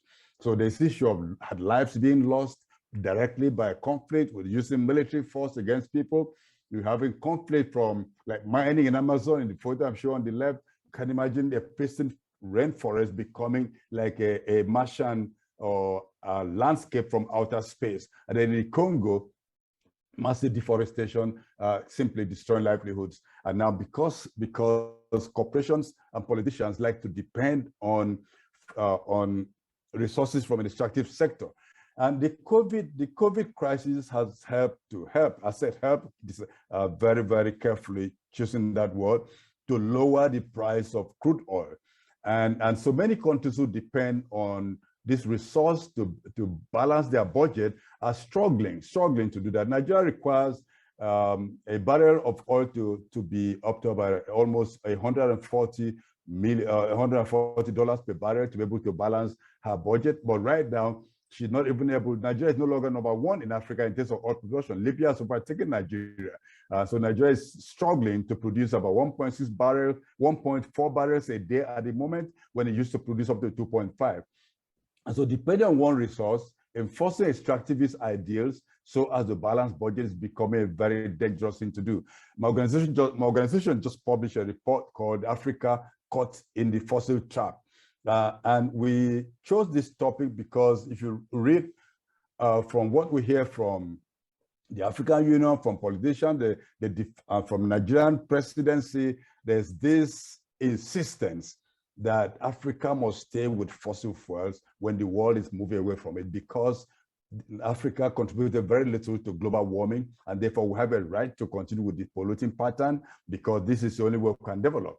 It sounds interesting politically, but really we've had decades of fossil fuel extraction, and we can ask ourselves, where has that taken us to? If Africa insists on persisting, on staying with a resource that has had negative impact on the citizens of our continent, and then present the picture that this is the only way to develop, whatever that means, to develop the continent, then we can also insist that this is a pipe dream, the pipe dream that may not yield anything different from what we've seen already. But that's what we're seeing in Uganda. There's oil that's going to be piped. If the government has its way, if the Chinese corporations have their way, Total has the way to pipe from near Lake Victoria, Lake Albert, all the way to Tanga in Tanzania for export. There are plans also to take natural gas from Nigeria to Morocco, not for African countries to enjoy to use the gas, but to ship to Europe ultimately, because that's where the metropole is, and that's where the colonial economic relations have always taken resources to. Now, climate justice, climate injustices all add up to drive conflict, and I'm going to dwell on this for a few minutes before I round up. Going on what happened recently at COP26 in Glasgow. That COP26 means Conference of Parties of United Nations Convention on Climate Change. COP26 just held in Glasgow. Now, that convention was predicated on the justice platform of common but differentiated responsibilities, and recognized the fact that different entities, different countries, especially the rich industrialized countries, contributed much more to the stock of carbon in the atmosphere, and therefore they should also do more in terms of cutting emissions, in terms of providing climate finance, in terms of sharing technology for the vulnerable nations who never contributed much to be able to tackle the crisis, to mitigate and adapt and build resilience to global warming. Now, the common but differentiated responsibility is now on life support, merely mentioned in the Paris Agreement and still being dragged along at every conference of parties. But the truth is, as soon as the Copenhagen Accord in 2009, as soon as the Paris Agreement in 2011 brought in the issue of voluntary emission reduction, and now documented as a creed in what is now called the nationally determined contributions, which means nations do what they choose to do in terms of emission reduction, whatever is convenient for them to do. As long as they do this, it means justice has been thrown out of the window, because right now, Paris Agreement said the target of 1.5 degrees Celsius above pre-industrial level as temperature increase, tolerable temperature increase above pre-industrial levels, or so-called well below 2 degrees. I don't want to go into the argument about what is well below 2 degrees, because if something is really well below 2 degrees, it should be less than 1.5. Otherwise, it's not well below 2. Now, if 1.5 is the lower limit, the best limit, and the well below 2 is left at the higher limit, we see the contradiction in this kind of presentation. But from all the nationally determined contributions submitted by governments, the United Nations system has analyzed the submissions before the COP took place. It said that if every nation did what they said they were going to do, the world is heading for 2.7 temperature increase. Now, that would be a disaster. Now, during the COP, more things were put on the table. And now the calculation is that the world is heading for 2.4 degrees Celsius temperature increase above pre-industrial level. Now, for Africa and for a whole lot of nations in the tropical belt, that means about 50%, their temperatures are increasing at about 50% higher than the global average. So if you have 2.4 as the global average, you are talking of 3.6 or thereabout for Africa. Now, if you have anything more than many things in that range, it means that there's disaster on the horizon. And so the climate conference ought to be a place to treat the climate crisis as an emergency. But we're seeing politicians and negotiators kicking the can down the road, making pledges to achieve net zero by 2050 or 2060 or 2070 or by the turn of the century, meaning that climate action is now pushed to children, those who are children now, because they are the ones who would have to face this crisis of inaction that we're seeing. the issue of loss and damage. These are things that loss and damage, if finances are made available to tackle loss and damage, this could reduce the climate conflict. But again, the negotiators merely just gloss over this. They just say we're going to do something about it, making pledges and making promises and more talk and no action. Now, I should just put on the table again that net zero does not mean zero emissions. It means you continue to emit business as usual, continue to pollute, continue to extract resources, continue to destroy ecosystem, commit ecocide, use the military to pacify the people, but then show how you can, through carbon trading, attain carbon neutrality, or by carbon capture and storage, or by some other calculations or postulations, including what has been presented through geoengineering. And geoengineering is actually a planetary way of grabbing the skies. It's a techno-fix that is not proven and that cannot be carried out at a small scale. It's a way of trying to grab the planetary thermostat. And this would be a big problem. We could go into this, but this will take a lot of time.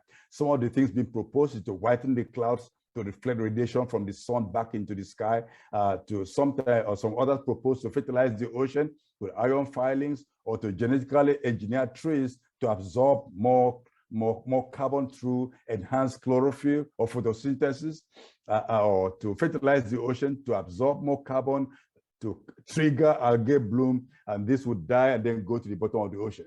Or to just capture the carbon from factories or wherever they're produced, or suck it from the atmosphere and bury them in rock formations or beneath the ocean. All these are things that could, if fail in future, even if they succeeded today, and then create more problems for people. And then one key point I should mention here before I move forward is that whoever drives geoengineering would have the power to ensure that the negative impact is kept away from where they come from, and then placed on somewhere else. So somewhere would be recognized, would be taken as a sacrificial zone, and you can imagine where that would be. And then another zone would be the sacred zone that will enjoy the benefits. And so we see more conflicts being built by the multilateral system, by extractivism, and by climate inaction. And all this is because, I say again as a roundup, environmental racism, neocolonialism, inequalities, gender discrimination, because women are suffering more of climate conflict than the men, then ecocide coming from pollution at the supply side of fossil fuels. And so how do we tackle this? We have to decolonize narrative, call these things what they are, recover our ecological resilience, defend communities, stop extraction, like the Ogoni people have done by keeping the fossils in the ground, like the struggle had been in the Ecuadorian Amazon at ITT area, although this did not work, as the fishermen in Norway, Lofoten region are fighting to stop oil extraction off their coast, and as places in Costa Rica have resolved not to go into the extractive sector in terms of fossil fuel resources. And then, of course, we build resource democracy by ensuring, through whatever means, cultural, economic, social, that people who live in territories where nature's gifts are abundant have a right about what is done, right to say about what is done with those resources, the right to say we don't want this extracted, or we want to extract this in this way or that way. And then again, we should all fight to recognize, to have the right of Mother Earth recognized globally through the United Nations system, and the obligations of human beings to do what we need to do to ensure that nature, that the right of nature to maintain her cycles is not abridged, and that more resources are being put into defending ecosystems and fighting against global warming and not creating the problems, that more money does not go into warfare with $2 trillion every year by rich countries, so invested in destruction, where at a time when 100 billion cannot be found to fight for global warming. And then finally, I urge all of us to dare to believe that positive change is possible, and look at optimism as a political act. I thank you for your attention. Thank you very much, Dr. Nimo Bassi. Thank you very much for your interesting presentation. I would like to ask our colleagues if there are any questions or remarks for Dr. Nimo Bassi. Could you please raise your hand?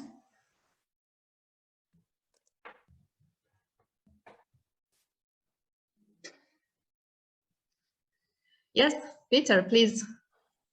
Yeah, thank you very much, Nimo Basi, for your presentation. I was really interested in the slide around the pipeline that goes from the all the bottom of the the west coast of Africa all the way up to Morocco, and what came to my mind was this pipe dream that China has. How do you think this pipeline will avoid the fate of so many other pipelines out there? In order to have a pipeline and to have energy, the transmission of energy from one part of the world to the next, you need to ensure that you have a lot of stability. And the first thing that came to mind was Western Sahara, and if countries aren't happy, how they could maybe hijack that pipeline. Look at what's happening in Central Asia and in the Middle East at the moment over pipelines and exploitation agreements that run out after 50 years, with those pipelines. How do you think this pipeline might be any different to other pipelines? Thank you. Thank you, Peter. I don't really think that this pipeline will be any different. In fact, when the pipeline was first built, the idea was built from Nigeria to Ghana, supplying gas to factories in Togo and Benin Republic and then Ghana. Now, the idea between Nigeria and Morocco is to extend the pipeline. And one of the reasons being given is that the pipeline will help in regional integration, but you can't integrate any region with pipelines. So I'm not really concerned about the security of the pipelines. I'm concerned about the climate impact, because pipelines are notorious for leaking methane. And methane is one of the most dangerous gases in terms of greenhouse gas in the atmosphere, causing the climate problem.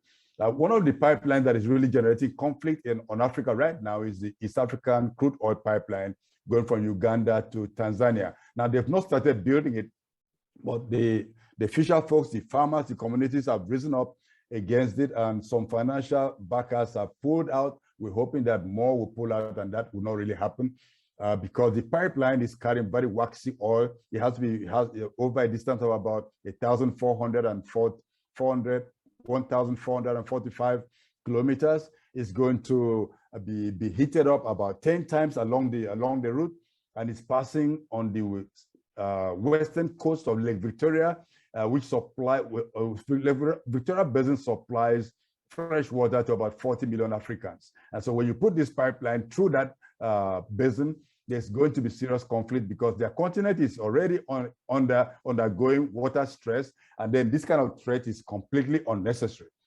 And the whole idea is, again, to export the resource out of Africa. So we have infrastructures that create conflict on the continent, not to integrate the continent, not to meet the needs of the continent, but to meet the needs of people elsewhere and get petrodollars that brings more conflict on the continent and elsewhere.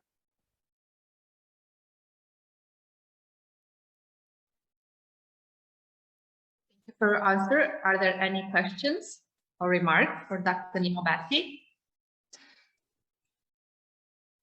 Thank you very much, Nimo Basi. And Nimo Basi, I just wanted to ask about China as well, because one of the things we're witnessing across the world with the Belt Road Initiative that China is building and all these economic corridors is economic casualties. And Sri Lanka in 2017 became the first economic casualty. Now we have Kenya, Djibouti, Tajikistan. We have a lot of tension building up in the Solomon Islands near us in Australia. Our government just had to send over the army because the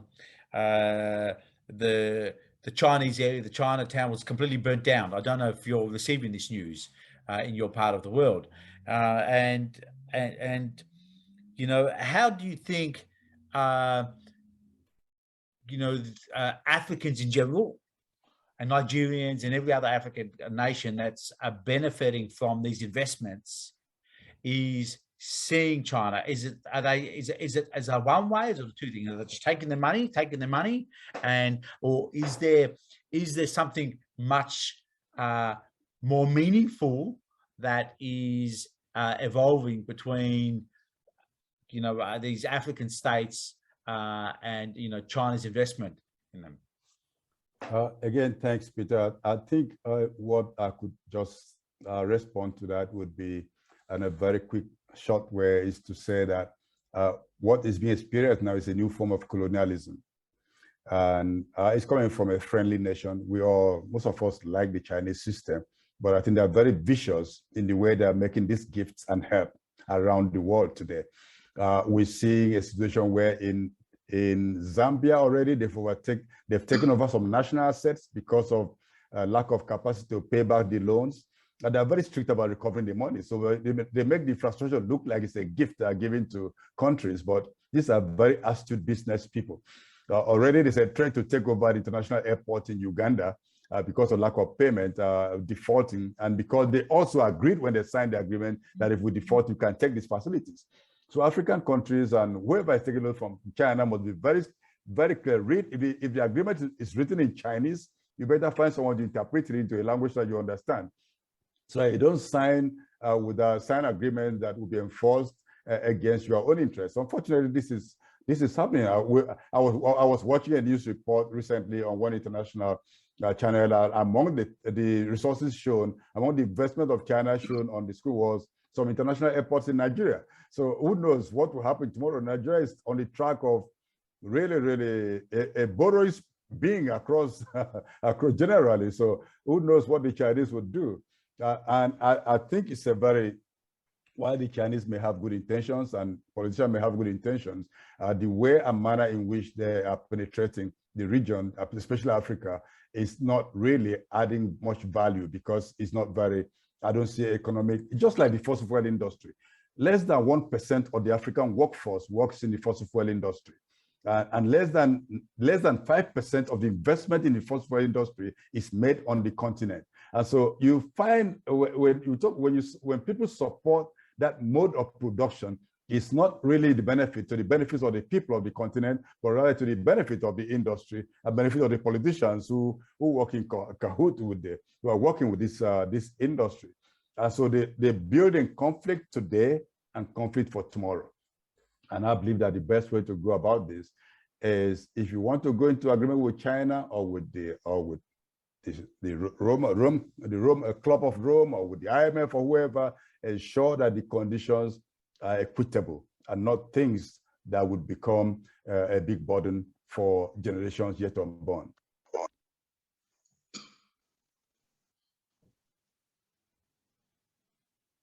For your answer. If there are no more questions for Dr. Nimo Bassi, we still have one more question from a Facebook follower, question that goes to Peter this time. Peter, if you would be so kind to reply. Our Facebook follower is watching us live on Facebook and she would like to hear your answer. Her name is Augusta and she was asking about, is there culture without religion? Absolutely not. I'm a global trustee of United Religions Initiative, which is one of the largest grassroots interfaith organizations in the world, which is dedicated to daily interfaith and intercultural cooperation. And its aim is to cultivate justice and peace. And there's some CCs that have cooperation circles, about 1,000 of these organizations that's subscribe to their PPPs, they're called, and their principles and the preamble across the globe. And there's a few of them also in Nigeria. And interfaith is a great source for being able to build peace. There's every single religion in the world. There's a precept that it's about treat others the way you want to be treated. So I think we need to foster a more interfaith dialogue across the globe as a way of being able to cultivate peace. I would like to welcome Professor Patrick Bond from the University of Johannesburg. Please welcome, sir. It's a pleasure to have you with us here today. I'm from a notorious city. I think you know about my city this week, right? Okay, University of Johannesburg, Department of Sociology, but I'm here in the most unequal city in the world. It's also the ground zero for Omicron, for the new variant right, of COVID-19. So we'll talk about that in a minute. It's one of the reasons I think that we have economic crises, the stunted recoveries, and then the climate catastrophes. But it was such an inspiring last talk by Nemo about a sort of eco-feminist, progressive Africanist, anti-imperialist politics from below that I thought we could maybe quickly start with that. I've just sent my paper around for you to check in on these if they go too quickly, as I do, which is the database. So I know in Romania, you're some of the most sophisticated researchers, and I know from visiting Uniport, Fidelis was my host at the center, and also Nemo has taught me, as much as anyone, that we understand with big data, we can sweep through the media of the world and understand where protests or marches or demonstrations are happening.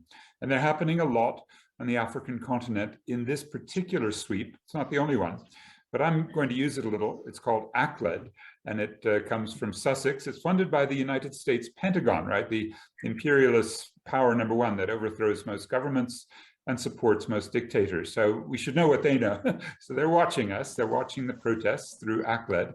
They're watching also in the United States because they've had such an amazing, inspiring upsurge of anti-racism in the form of Black Lives Matter in mid-2020. And, this was such a tough time.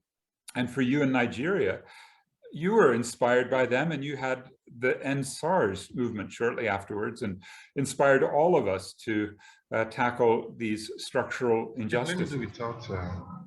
I think Nemo, are you on, or Obina, you're speaking, or Mbani, maybe we can ask you to mute. Now, the violent demonstrations called riots and protests can be measured in these ways. This is the COVID period, 2020 through last month, and they are quite impressive. People have not stopped uprising, Africans uprising, sometimes against Africa rising. And of course, African police and military repression has been intense. That's the black dots on the left. And if you track this over time, you'll find, as the African Development Bank does, of course, there's a big spike 10 years ago, right, with the North African uprising, the Arab Spring. The African Development Bank was tracking this quite carefully as part of its governance chapter in the African Economic Outlook, including looking at the motivations, many of which are really in two categories: one against malgovernance by African elites, and the other, the harsh effects of neoliberalism, of economic oppression, right? So we can go through, if you like, in detail, but suffice to say, that meant that some countries, I mean, Egypt hosting the COP27 in Sharm el-Sheikh next year, but also Burundi, Tunisia, South Africa, where I am, Ethiopia, Kenya, Nigeria, Algeria.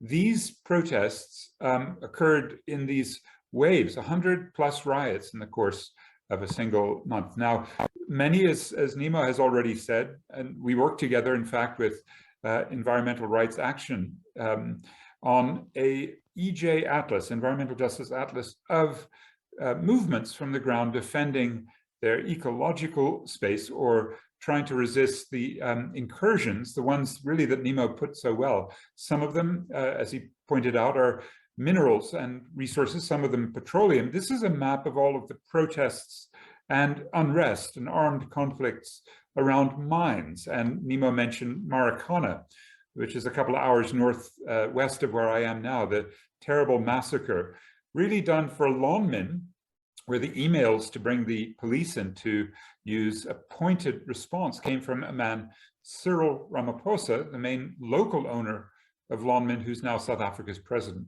And in spite of going to Glasgow and getting a kind of bogus climate finance deal for our electricity company, what they're doing now, and which is generating really impressive protest along our coastline, and even here in Johannesburg, is the government has invited Shell, along with a company from London with a local shareholder, that company called Impact, the shareholder HCI. And so we'll see local, but also protests specifically now to defend our wild coast, the so-called Transkei, from the seismic blasting, as Shell and its allies search for methane gas. Go to hell with oil and gas FTSEC on the red sign at the Petroleum Agency of South Africa just last week. And on Friday, 35 stations that were Shell affiliates decided to drop that affiliation, and a big national protest next Sunday to watch for, including at a site called Polabeni, where some of you may know that's our main struggle against mining on the coastline, with the Amadiba Crisis Committee really at the core. So this is quite well community rooted, marine conservation rooted, and climate justice rooted. And I must say, we're going to learn so much, as we already have, from the Agoni people, from Malsa, from Ken Saro-Wiwa, and from the way that tradition has played out. So I'd like to stay in touch. Meanwhile, though, the continent has a problem that we are at the core of, because in Botswana and here in Johannesburg, we've been the epicenter for the new variant of COVID-19. And I would like to immediately push the blame to the north, because COVID didn't come from the African continent. Whether it came from US funding of a Chinese lab or sources still to be determined. What we do know is that the vaccines, with massive northern public subsidies, have been distributed in a manner we have a term for, vaccine apartheid, right? 80% of the global supply kept in the north, right? The 1% elites, and they are vaccinating their own people at a record rate. The UK above 60%. This World Bank report from about 2 months ago shows Africa still at about 4%. It's come up a bit since then. A second part of this crash that I'm describing in the paper I've just sent you on the chat box is the failure of the North, especially the G20, for its debt service suspension initiative to really make a dent. With the exception of 3 countries, Liberia, Mauritania, and the Central African Republic, really especially cites, because Nima mentioned Uganda's debt crisis, they only got 27%. I think, Obina, you have to mute yourself. Sorry, Peter as well, or whoever is unmuted. And if we go through, and you can find in the paper all the details, China has given a fair bit of debt relief. I agree with Nemo's characterization, a neo-colonial, or I would call it a sub-imperial, along with South Africa, Brazil, Russia, India, the BRICS, Brazil, Russia, India, China, South Africa group, a sub-imperial layer of multilateralism and the debt squeeze, the debt trap.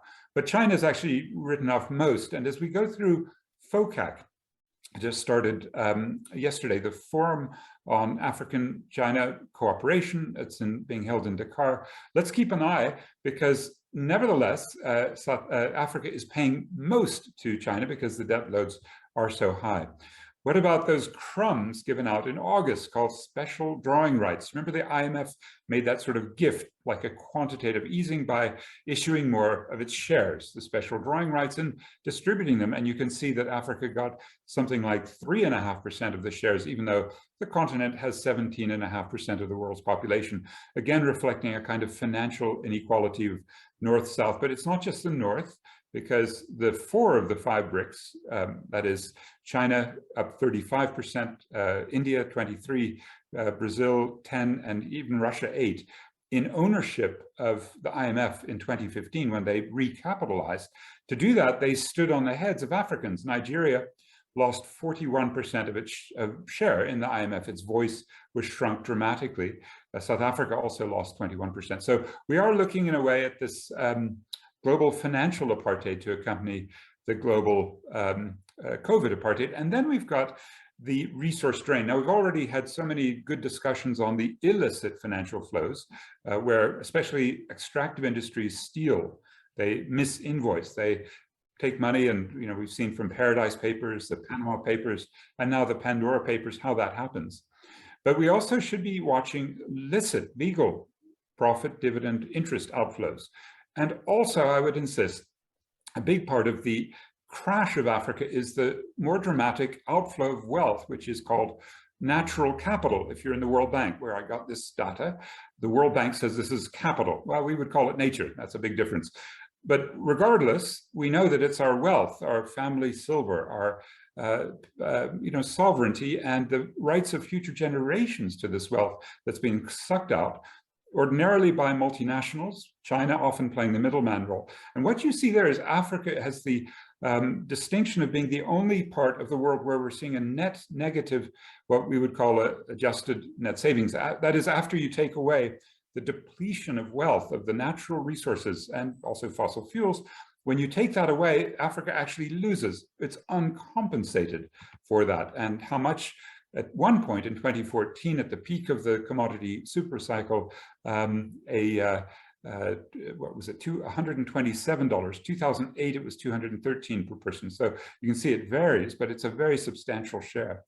Now, we also know, as Nemo's already gone through, that Africa, and particularly it'll be Mozambique, Madagascar with a massive drought, Zimbabwe, Kenya suffering from the climate catastrophe. These, as we look into the future, are the climate creditors. They're the ones that are getting hit hardest and not using their fair share of CO2 emissions. Small islands, Central America, the Andes and Himalayas and other mountains, Central Asia, Southeast Asia, and most of Africa, you see in the dark areas at extreme risk. And we've seen that already with, for example, the 4 areas that ACLED suggests might be the key sites of climate conflict over coming decades, but most particularly just in the last 2 years, Cyclone Idai, a Durban rain bomb, and Cyclone Kenneth in 2019. Last year, the big locust plagues that hit the Horn, extreme flooding, and then this drought that's causing famine in Madagascar. And we've had day 0, big cities. Cape Town nearly ran out. Our 5th largest city, Gqeberha, is about to run out. That's not very well insured. 60% of the global north is insured, Christian Aid reports. Only 4% of the damage from climate is insured in the global south and the lowest income countries. And then we go to exactly what Nemo said. I have no disagreements with his analysis of the conference of, dare I say, Nemo, conference of polluters, really. And they do have one new game we should watch, and Nemo watches this very well. This is the financial gimmicks. He went through very nicely false solutions. And here's one of the most dangerous: $130 trillion committed through a guy called Mark Carney, the British central banker and potential Prime Minister of Canada. He's thinking about running. He wants the financial institutions of the world to get together, and he does it because it'll be profitable, right? And is it profitable? Here I disagree with Nemo. I think actually oil prices were down in April, but they've come dramatically up. The coal price, you can see that affects South Africa, the main coal exporter, soaring, and the gas price soaring. My last slide really is to warn that the attempt to privatize the air when capitalism is sending very strong signals, which is a question I think Peter was asked.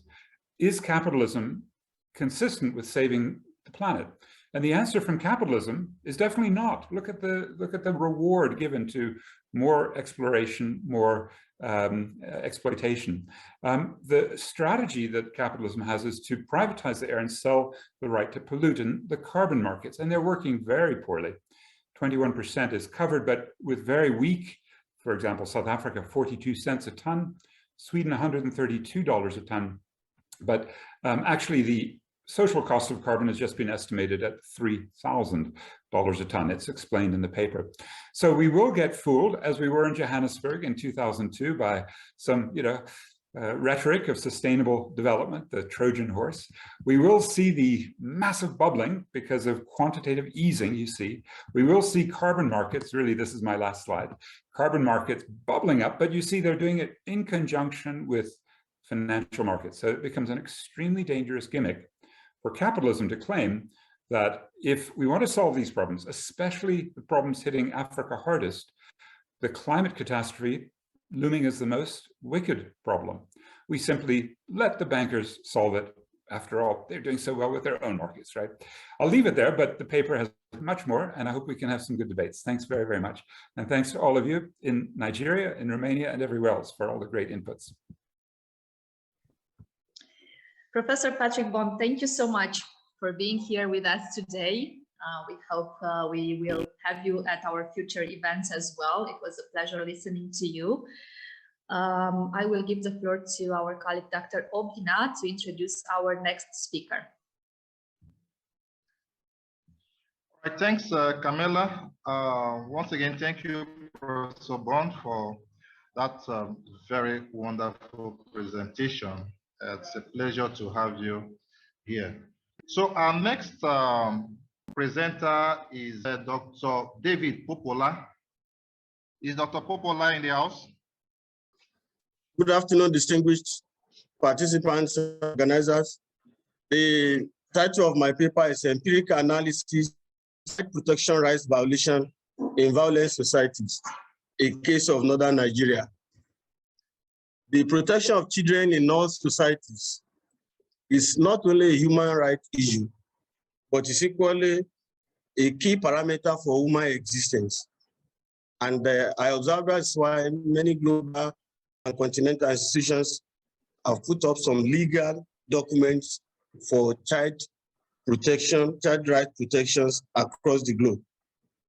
Nigeria is one of the signatories of the Child Rights Act, but we observe that in spite of being a signatory, many parts of Nigeria is being engulfed by violence. And so the fate of the children in these societies is at stake. Particularly, reports have shown that in northern Nigeria, we have the highest number of out-of-school children. We equally have incidents of banditry, terrorism, and insurgency. But unfortunately, the issue of child protection right violation, especially in this part of the country, had not been widely documented and reported. So this paper looks at 5 major objectives. 1, to identify the acts of violations of child protection rights in northern Nigeria. 2, to examine the rate of prevalence of acts that constitute violations of child protection rights. 3, to examine the degree of harmfulness of these acts of violations against the children's rights. And 4, to look at the future impact of the acts on the life of the victims. And finally, to examine which of the gender is more affected by this act. This paper is hinged on the theory of aggression, especially instrumental aggression and hostile aggression.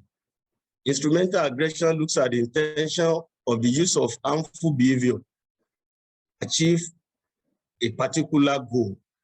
And so we have seen this play out in the northern part of Nigeria, where many groups, bandits, terrorists have vented their actions on the society, particularly to score some goals, especially children.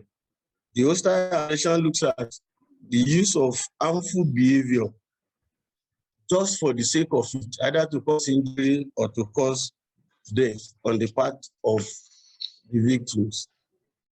This paper adopted a survey design method where the main characteristics of the issue of the study, which is the violation of child protection rights, was isolated for study and was statistically described. The target population for the target population, are you with me? Yes, we can hear you. The target population, hello? Yeah, we can hear you. The target population were the 2 geopolitical zones in the northern part of Nigeria. Nigeria is divided into 6 geopolitical zones. There are 3 zones in the south, 3 zones in the north. But 2 zones in the north have been engulfed with violence for more than 20 years now. And 3 successive administrations in Nigeria have been battling with this. These 2 zones are the northeast and the northwest. So this was the target of the study. From these 2 zones, 4 states were randomly selected. The 4 states were Kano, Kaduna, Gombe, Borno, and Borno states. They were chosen purposely because reports have shown that the high rate of violence in these 4 states. 486 adult residents across these 4 states participated in the study. And data was collected through the use of questionnaire. The questionnaire items were generated from literature, and 10 items were isolated for discussion. These items of child protection right violations include the participation of children in community-based security services. It includes sexual exploitation, child abandonment, begging of arms, sales of children, and many others. The questionnaire was divided into 5 sections, with each section focusing on the different 5 main objectives of the study. Responses were gathered from the participants using a 4 and 3-point Likert format. And the data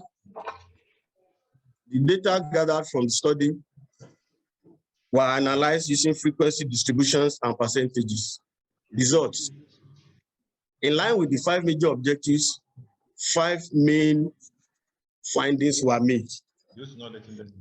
The findings for identifying the key acts that constituted violations of child protection rights, 10 items were identified in the northern states.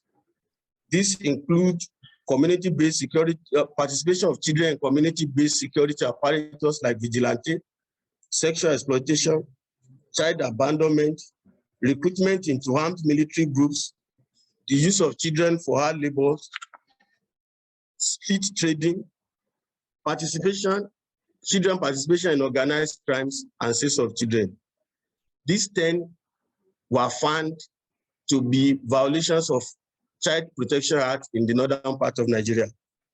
The second objective, which looked at the rate of prevalence, the paper discovered that these 10 violation acts of child protection rights were very prevalent. The prevalent rate ranges between 74.1% to 97.5%. The third of the findings, which was on how harmful, what is the degree of harmfulness of this act of violations against the children. The paper reveals that these 10 acts were highly harmful, particularly to the victim. The degree of harmfulness was put between 85.2% and 98.8%. The fourth findings was on the future impact of these acts on the children, which are the victims. The paper revealed that these 10 acts of violation had a high future impact on the child, and the impact ratings were put at 82.7%. You kindly begin to round up. You have less than 2 minutes. For the paper, therefore, conclude that 1, there are occurrence and prevalence of child protection right violation in the northern part of Nigeria, and the negative impact of this were felt and recorded. The future impact is high, and both male and female children were involved. Finally, we recommend that the international community should not just stop at putting up legal framework for child protection rights, but they should go ahead to put machinery in motion for monitoring the implementation among the member states, and then sanctions for the hearing societies. I thank you for listening. Right, thank you very much, Dr. Popola. Thank you very much. Okay, let's move over to the next, which is Makia Nongo. Yeah. And Alva James.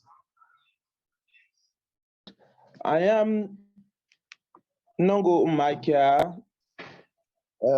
I am presenting on violence-induced human rights violations in internally displaced persons camps in Benue State. We set out to investigate the human rights violations in the internally displaced persons camp created as a result of violence of Fulani herdsmen invasion. Now, the violence in the state actually started in 2013. That is the kind of violence that gave us the internally displaced persons camp. And each year has recorded some form of attacks. In fact, from that 2013, 8 attacks were recorded, 190 persons were killed, 6,000 displaced. 2014, 15 attacks were recorded, and 209 were killed. And 2015, 6 attacks were recorded continuously in all the succeeding years till 2021. In fact, I must have to confess here that these records could not capture every death, every attack that was actually carried out. But I have to make do with the available record.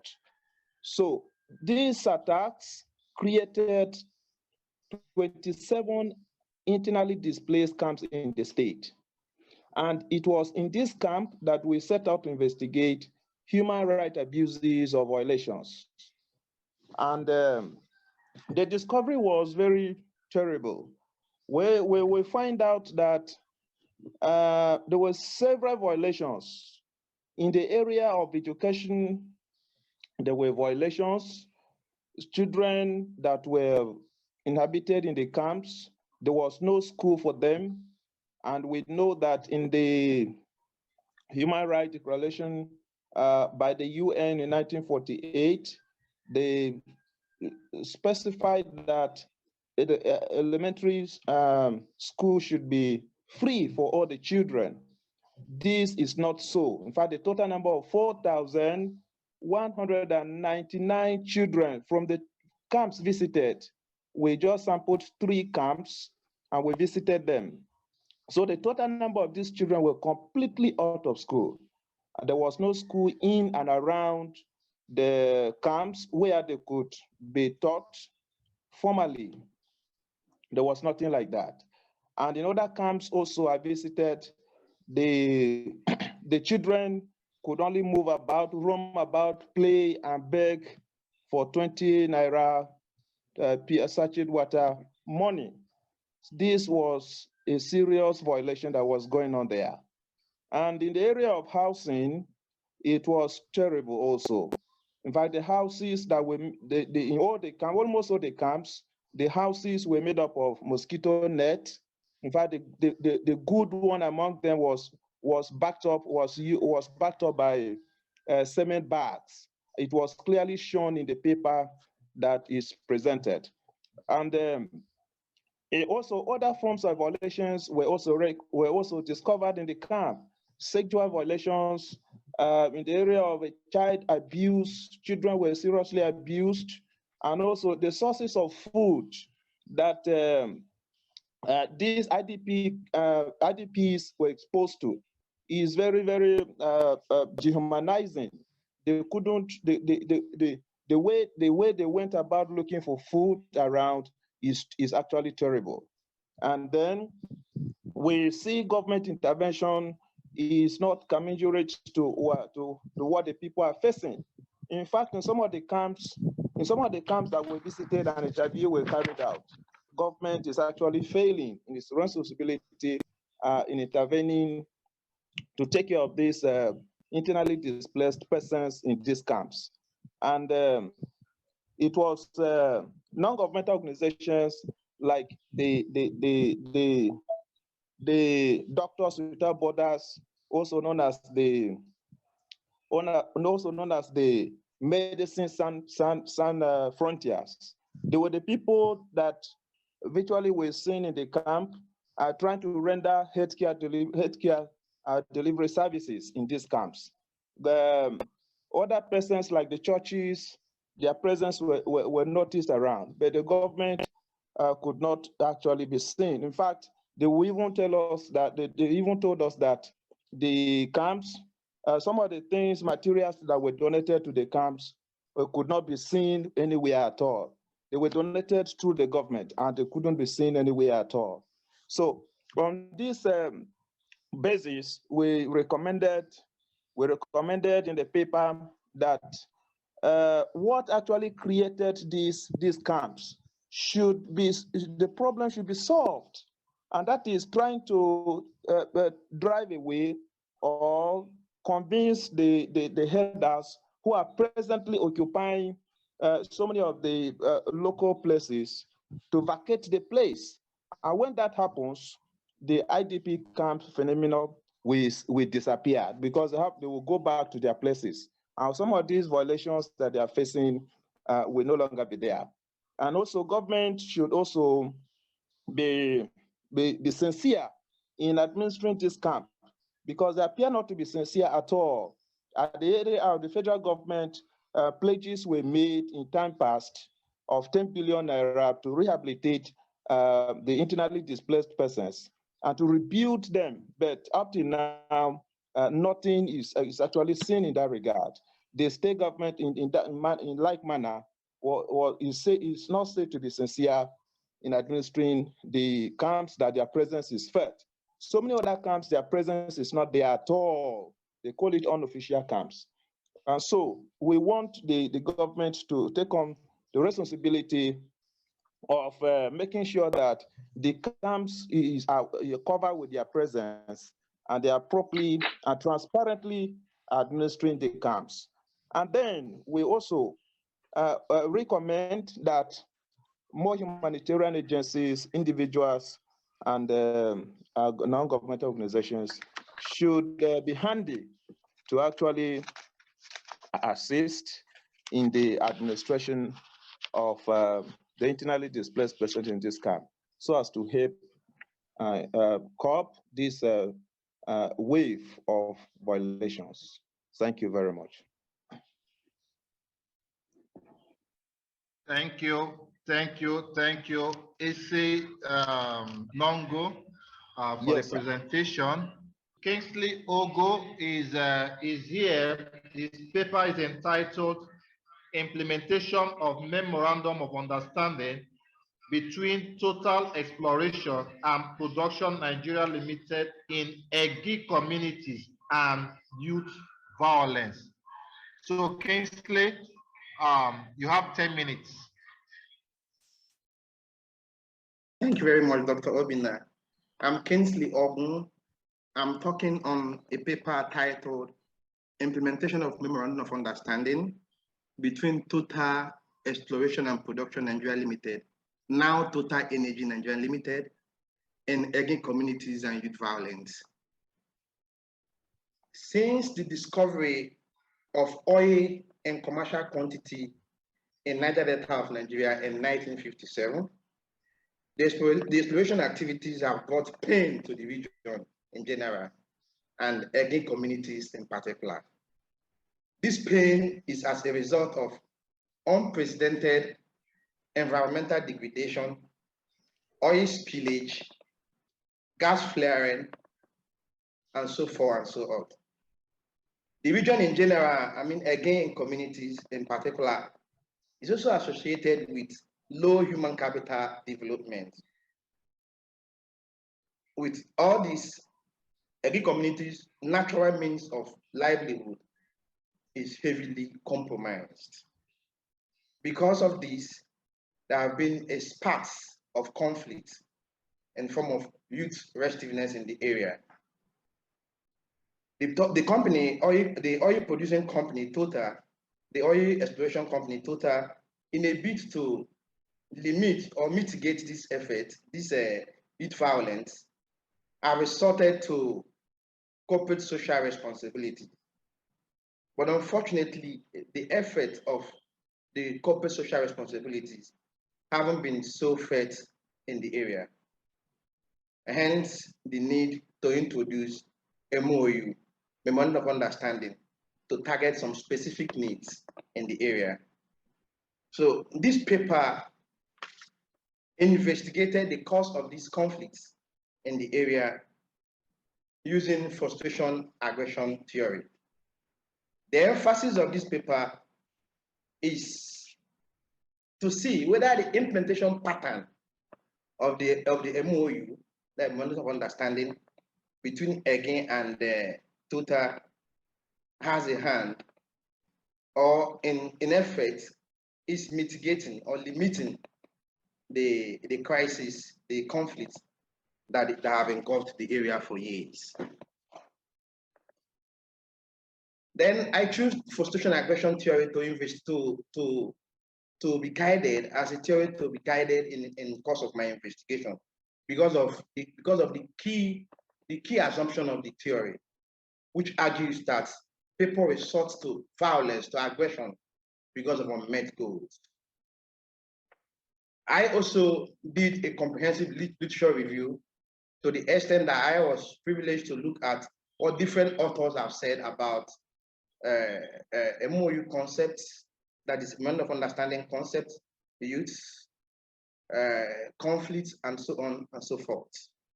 The methodology adopted in course of this investigation is qualitative method of data analysis, data collection and data analysis, with heavy reliance on secondary data. Results and discussion. From the study, I discovered that because of the marginalization, because of the unmet needs of the youth in that area, the conflicts, the crises that have engulfed the area have evolved from ranging from road blockades, protests, demonstration, disruption and stoppage of operation, closure of oil facilities, vandalization, and destruction of oil facilities. So I also find out in the results and discussion that the previous MOU, before the present MOU, that is governing the relationship between the oil, that is Total Exploration and Production Nigeria Limited, and again communities, were shredded, were rattled, engulfed in secrecy. Implementations of it wasn't perfect, wasn't near perfect, wasn't anything good anyone can be part of. But the present one is taking into consideration of the fact that the secret implementation of it has actually generated a lot of controversy. So we also find out that I also find out that the youth violence is actually because of unmet needs of the youth, considering the fact that they consider themselves to be giving so much to the national coffer and getting so little in return. So it is on this ground that I concluded that there is a heavy degradation. There is a degradation of the environment, which has compromised the natural livelihood of the people, and therefore there is need for stakeholders to be involved to participate fully in ensuring in coming up with a better memorandum of understanding in future.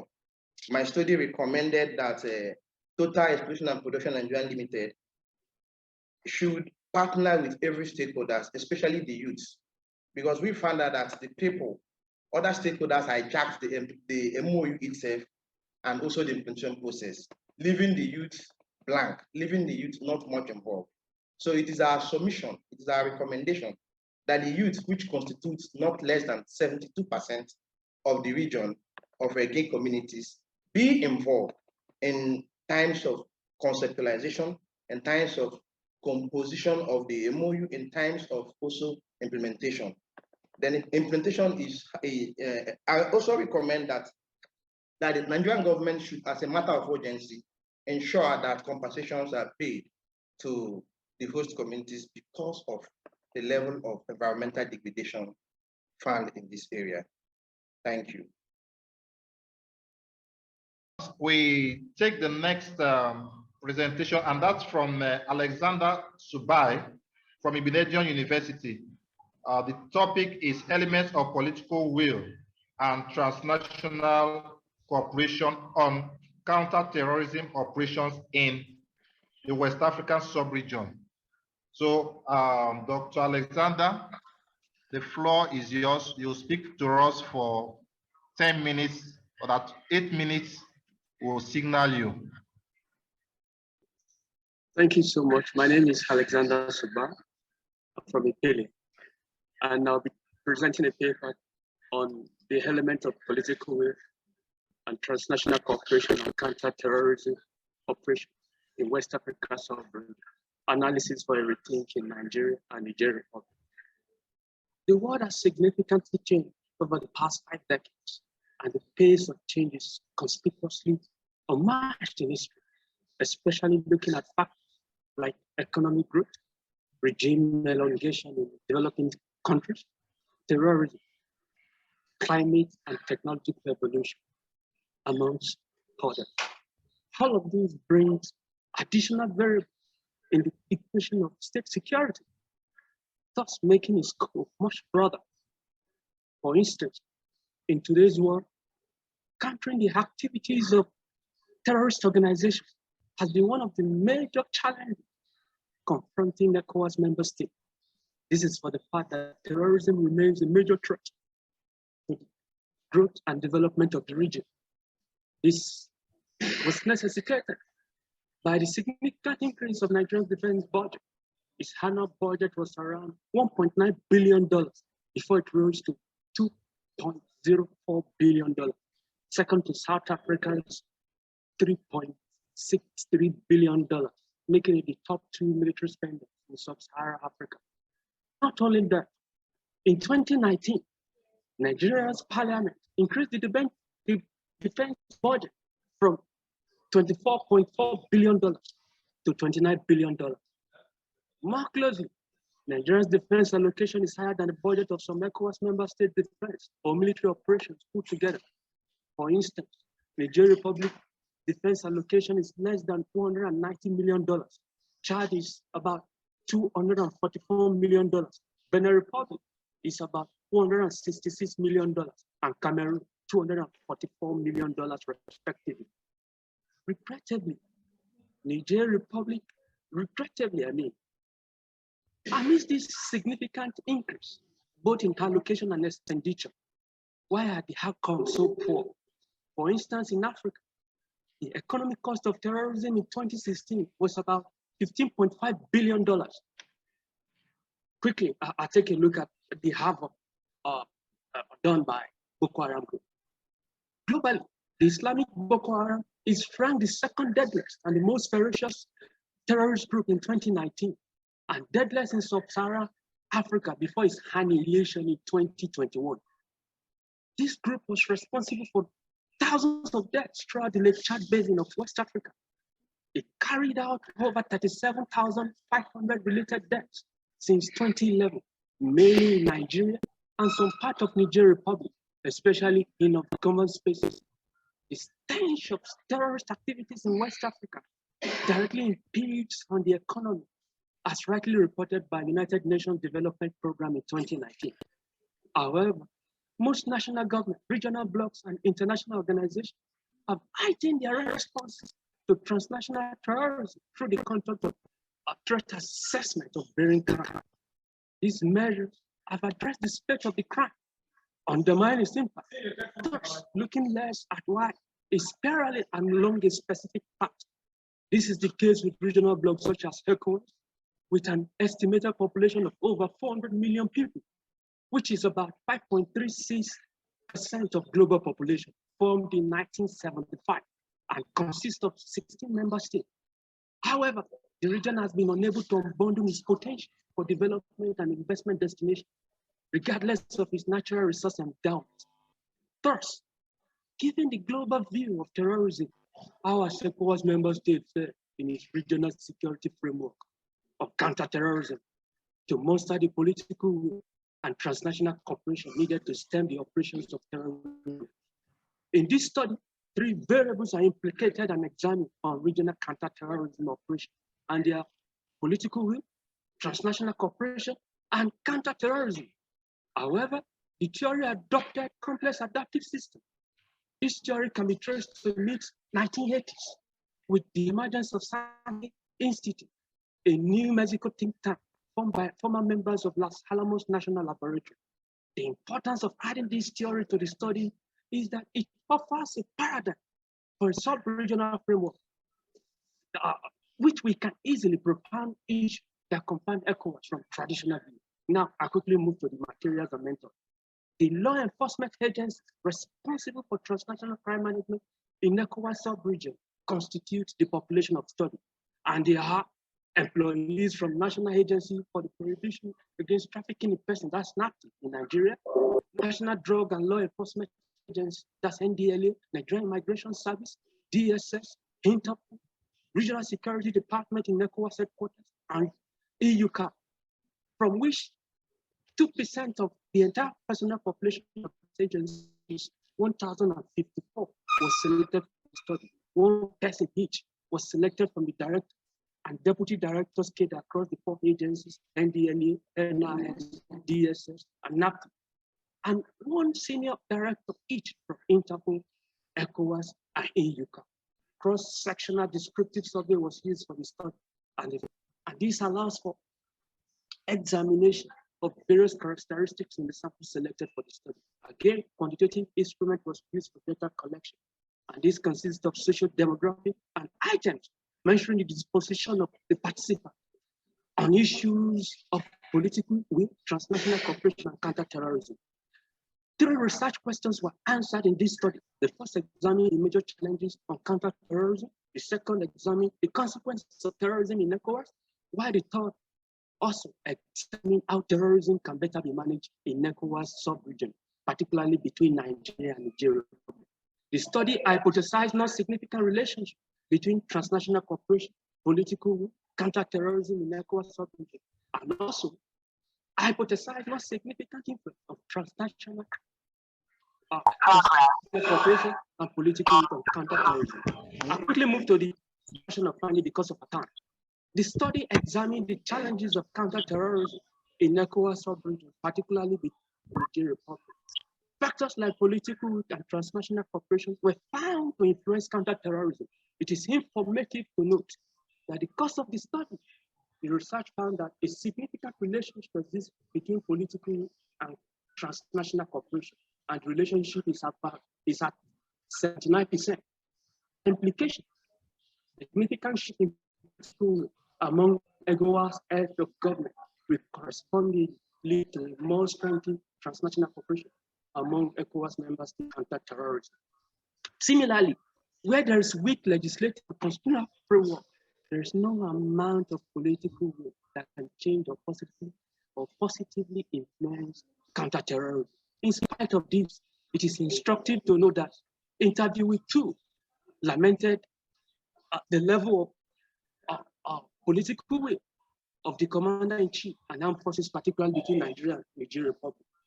Unfortunately, a country like Nigeria or Niger lacks the funding capacity to procure modern technological devices, which is part of the factors that builds or makes up political we are talking about. For instance, at the Interpol level, so many countries within ECOWAS sub-region find it difficult to pay Interpol dues, and inadvertently, this may impede on counter-insurgency of terrorism, rather.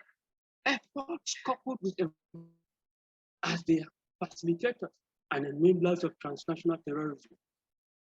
Worthy of mention, hypothesis 2 predicted a non significant influence between political and transnational cooperation on counter-terrorism. The result of the analysis showed that political will was not significant, and so the null hypothesis was rejected and alternate accepted. Quickly, I move to the last point here. The finding showing the relationship between political will and on terrorism is consistent with literature, as the functional limitation of political will may undermine counterterrorism. The study found that there is a correlation between political will and transnational cooperation. Also, the study found a significant influence between political will and transnational cooperation. However, as much as effort has been shown to have yielded some positive results on counterterrorism operation, it has also revealed the exposure, the exponential increase in transnational terrorism. The fact is, from the result of this study, in order to improve on counterterrorism operation in ECOWAS sub-region, particularly between Nigeria and Niger Republic, the following must be done. Political will should be strengthened, and transnational cooperation should be enhanced in counterterrorism operation. The implication of all this is that among ECOWAS bastards, a significant improvement on counterterrorism operation will correspondingly increase the deployment of modern technological devices, strengthen border management, reinvigorate transnational cooperation, improve political will, enhance intelligence sharing, and reduce transnational sabotage.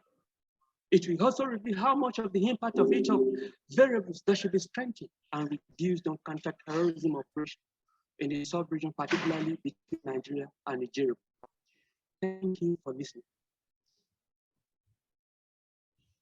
All right, thank you, Alexander. Okay, thank you, Martin. Are there any more questions or remarks for our colleague?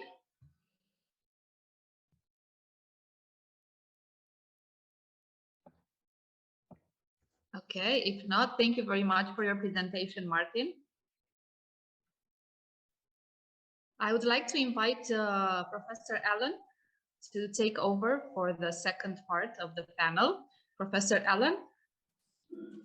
Yeah, thank you. Thank you, Camelia. So this actually is the last lap, the last section in this event. So, Dr. Albert, thank you for your presentation. I'm wondering, can you hear me? Yes, I can hear you, please. You know, I'm wondering, this debate around globalization, democracy, and human rights, from the perspective of post-coloniality and the impact that that has done on the psychology of democracy and psychology of human rights. I'm wondering, when you look at the African situation, look at the fact that in the post-colonial state of Africa, many African countries, African leaders in legislative, executive, and judicial wings of government, even the civil society, have continued to prefer Western models of political institutions in the guise of democracy. But the question is, has that helped Africa? When you look at the state of political development of African countries, and you're asking the question of how Western models of political practices have helped to shape development positively on the continent. Do you think that globalization in this regard has been a positive factor, so to say, when it comes to democratization and human rights on the continent?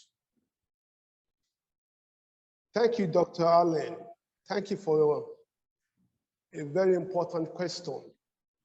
I think globalization has some impact on African development, but Africa and Africans are their own enemies. We create problems for ourselves. Our problem is not with the Western model. The problem is over-dependency on the Western model. We have our own set of crises. The only thing is that we have to delink our economies. Majority of African countries are over-dependent on the ex-white colonial masters for survival, especially for foreign aid, for foreign assistance. We need to delink our economy. We need to free our economies. Majority of the African states have only attained political independence, not economic independence. Our problem is inward. Thank you so much. So we will move to the next paper. Rabiu, are you here? Yes, sir. Okay, please, Rabiu, go ahead. Please, you can have the floor. Okay, sir. Thank you. Good afternoon, all. Thank you very much. I'm presenting on banditry and kidnapping in the Northwest Nigeria, implications on child education.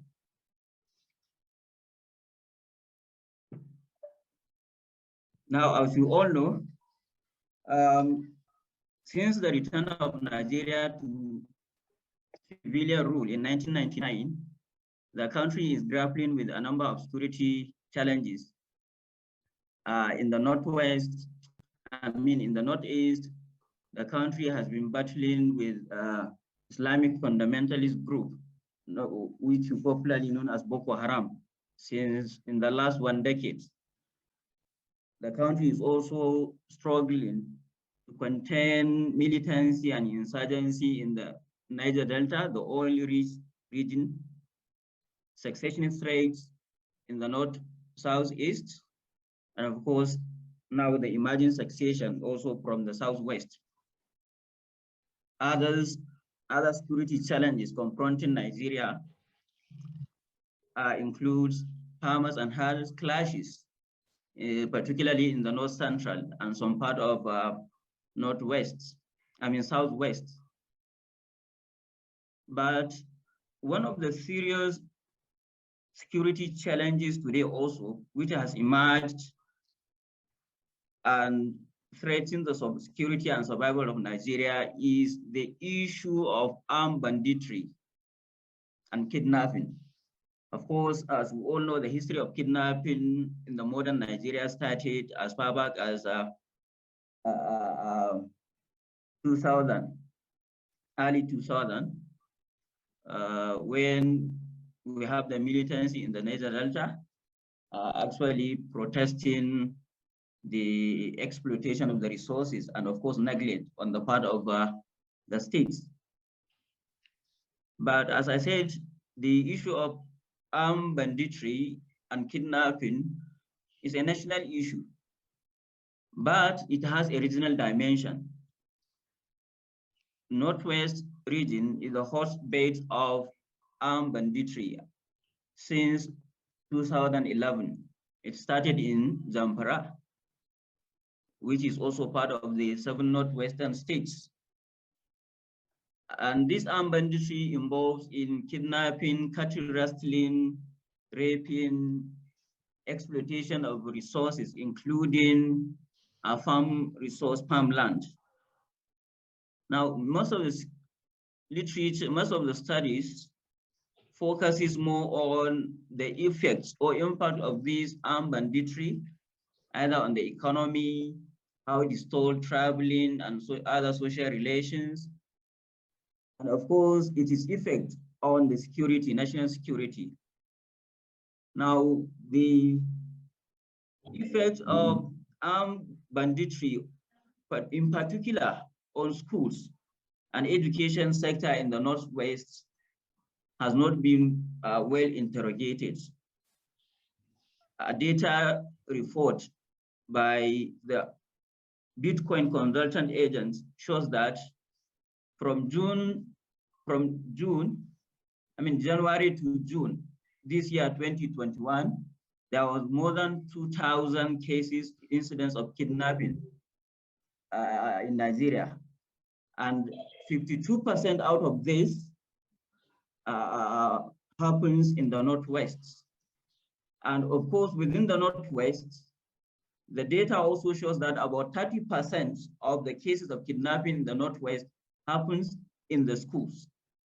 And that is why that is what this paper tries to actually interrogate, how the armed banditry and kidnapping affects the child education in the region.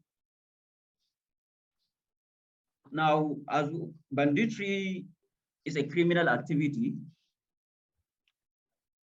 which involves the use of force or threat of force by an armed group to intimidate a person or group of persons with the intent to rob, kill, or rob that person.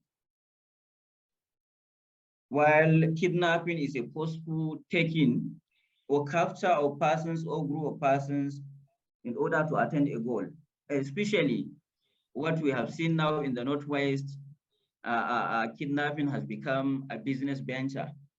So the intent is to kidnap in order to get ransom before the release of the person. Now, this paper is anchored on state fragility theory. Of course, the term was popularized by donor agencies and countries to engage in order to tailor their interventions. And it basically assumes that a fragile state are considered fragile when it fails to perform the core functions necessary to meet the citizens' basic needs, including their protections from violence. And that is why I feel that this theory can be used to explain the armed banditry in Nigeria. As it is, the Nigerian state has failed to guarantee the core functions of maintaining the lives and property of people across different parts of the countries, but in particular in the Northwest region. This is evident looking at the proliferations of armed non-state groups, what we popularly call vigilantes, coming up to defend, to provide protection for their communities. Now, the paper also talked about the factors responsible for the sustenance of this armed banditry in the Northwest. As I said, it emerged, the modern banditry started in 2011 in Zamfara State. And after now, the problem continues. Now, there are so many factors responsible for that. These factors, they cut across individuals, states, regional, and of course, global factors. But I briefly talk about some of these factors include, one, lack of education. As of course, some of the presenters pointed out here today, Northwest in one of the regions, which is lagged behind in terms of education. And at the same time, the other factor, which is also connected to this, is poverty. The region is also known to have the highest number of poverty in the region, in the country. Other contributing factors are porous border. As you all know, the Northwest has a large territory stretching from Palgore in Kano down to Sokoto and Kebbi states. And that has made it very difficult for Nigerian security to police the area. And other problems also that contributed to the sustenance of this armed banditry has to do with lack of coordination among security officers, and of course, among even the state government, as I said, because at the initial stage, some years back, there was a kind of different approach to addressing the problem. Some states accept to dialogue and give grant amnesty to the armed group, where others rejected that. So that's also lack of coordination, the lack of coordination in terms of approaching the problem. Then also the issue of corruption, support from civilian, because as it is evident, we have seen in a number of reports where civilians have been caught supplying arms. Rabiu, I'm going to stop you here. Okay, sir. Yeah, I'm going to stop you here because your time is up. What? You can now Okay, take sir. questions. Okay, sir. Yeah. We take questions. Thank you. Yeah. Thank you for the time. Thank you, the moderator. Well done, Rabiu. Your topic is topical and it's one of the concerns in the country. By way of improving the paper, I want to suggest rather that your title sounds empirical, but you tend to take it through qualitative. Let me suggest that as a way of improving the paper, give us some basic statistics of the implications on child education. We are aware of banditry, we are aware of kidnapping in some schools in the north, particularly in the northwest. One would have loved to see what impact has that had on student enrollment, for instance, since you have taken into child education, the Dapchi, the Chibok, what was the population of the student before the kidnapping, and what are the populations over the following 2-3 years? as the population of the students enrollment be increasing, so that you can clearly trace the happenings in the school sector when you single out the different components, the different indicators of child education. Student enrollment. What about the closure of schools? How many times has the school closed for this year as a result of that in specific states and specific parts of the where your study area is? And of course, there are certificate exams that are not state-based, that are nation or West African based. What are the performances of the students in some of those selected schools in the north regarding this certificate exam? Are you talking of senior secondary exam? What were their percentages before this sporadic kidnapping, and what are the performances now? So I suggest that you select key indicators on child educational performance, school performance, to now tie it up with the kidnapping and the banditry. Kidnapping and banditry is an established problem that we have, but your topic is looking at what implication does it have, so that we can now begin to visualize what are the palliative, what are the interventions either the regional government or the federal government should put in place. Thank you. Sir. Okay, sir. Thank you, David. Any other comment or question? So, can I respond? Okay, that's fine. Yeah. Okay, thank you very much, sir. Yes, yes, sir. You can respond. Thank you very much, sir, for the observations and contributions. I will look into some of these contributions so as to enrich the paper. I think I will only comment on the issue of enrollment, which we have also highlighted, to show the trend or the implication of banditry on school enrollment. As it is before this bandit activity, in the last 5, 6, 7 years back, the total number of out-of-school children in Nigeria shows that the report by the UNICEF shows that about 10 million are out of school, and most of these a large number of these out-of-school children are located in the north, and in particular northwest and northeast. Now, the report 2020 shows that the out-of-school children has now increased to 13 million. So one can derive from this that, of course, this increase in the number of out-of-school children is not unconnected with rising security threats currently in the region. Thank you very much. All right. Yeah, thank you, Dr. Rabiu. Thank you so much for. Sir, I'm on the waiting. I'm currently in Kenyatta University pursuing my PhD. Okay, that's great. Yes, sir. Yes, University, that's great. Okay. Yes, sir. So now we will take Grace Isodigi and Dr. Kiali. Yes, I'm here.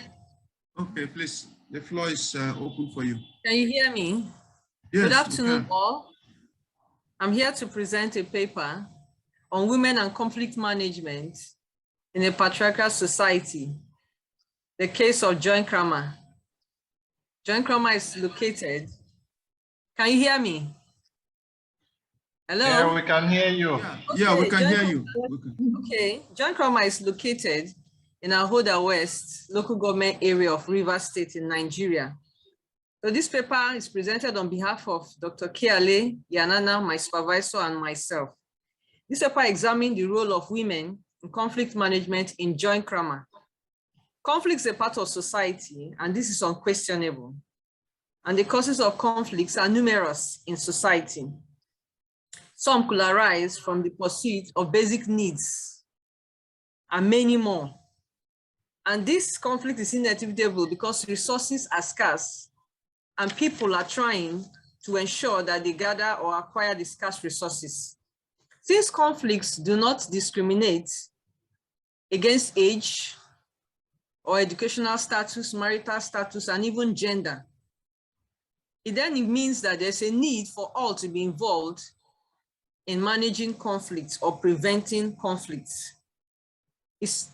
We know that the African society see men as the head of the home, and thereby most times they take the lead whenever there are conflicts. But despite that, we need to know that the women also have roles to play, because they are the first involved when it comes to conflict management, because of the role they play in child care and child nurture. This paper adopted the theory of patriarchy as its theoretical framework. Women have innate abilities and they need to be harnessed to ensure that peace is established in society. So this study essentially is trying to outline whether the women of John Kramer are involved in conflict management, and also whether they have specific roles to play in the management of conflicts in John Kramer. Methodology: the paper covers the 4 John Kramer communities. John Kramer is made up of 4 villages. They are the Ususu community, popularly called JK1. We also have the Sua community, JK2, the Odawu community, JK3, and the Edagbere community, JK4. They are all part of the Ngene clan of the Ahoda West local government area. The occupation of the people of John Kramer are essentially farming, fishing, boat carving, trap making, and minor trading activities. The sampling technique used in eliciting data for this study were 2. The study used the purposive sampling method or technique and the quota sampling technique or method. These were essential because of the nature of the study. And also the technique used in data analysis for the study were just simple statistics and focus and content analysis. The method of data collection for this study actually were 2. The questionnaire method was used in eliciting information, and also the focus group discussion was organized in one of the communities in John Kramer.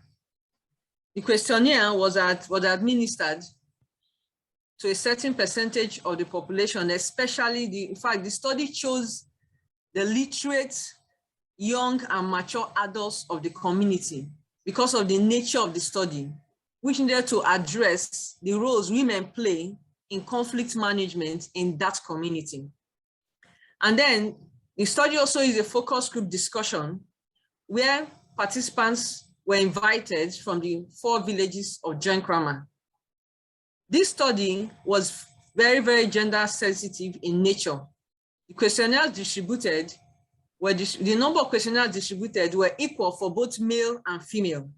And also the focus group discussion, the participants were 8 in number from the 4 villages, 2 from each of the communities in John Kramer, 1 male and 1 female, to elicit information for the data. Data collection, like I said, was essentially gender sensitive because of the topic involved. Several results were discovered from the study. One, the study revealed that the John Kramer community actually had conflicts. But what was the nature of the conflicts, or what were the types of conflicts? The first major type of conflict the John Kramer villages or communities have is a conflict for land acquisition. And naturally, because they are primarily farmers in nature, the occupation is primarily farming, there will definitely be a conflict in the need for land acquisition for the purpose of farming, for the purpose of trap setting for animals in the bush. Also, another conflict that was also the second conflict, major conflict the John Kramer people were experiencing as at the time of this study was chieftaincy tussle. This was so because some John Cromwell communities like Edagbere, the JK4 community, they have an oil well where Shell is operating. And then the chieftaincies to attract some palliatives, or will I say stipends from that company. So there was another struggle, or another major conflict John Cromwell were experiencing, as at the time of study, was the struggle for chieftaincy too in that community. Also, the study observed that the John Cromwell community, the conflicts in John Cromwell were essentially non-violent in nature. Majority of them were non-violent in nature. John Cromwell people were peace-loving people in the community, and they prefer to use other dispute resolution mechanisms other than violence. Thirdly, the study also revealed that women were not represented in the communities or groups where disciplinary decisions were taken concerning conflict management because of the patriarchal nature of the society. The study also reveals that women may make contributions, but the final decisions lies with the men. Okay, this is where I will stop you. Let's take comments and questions, because your time is up. Let's take comments and questions.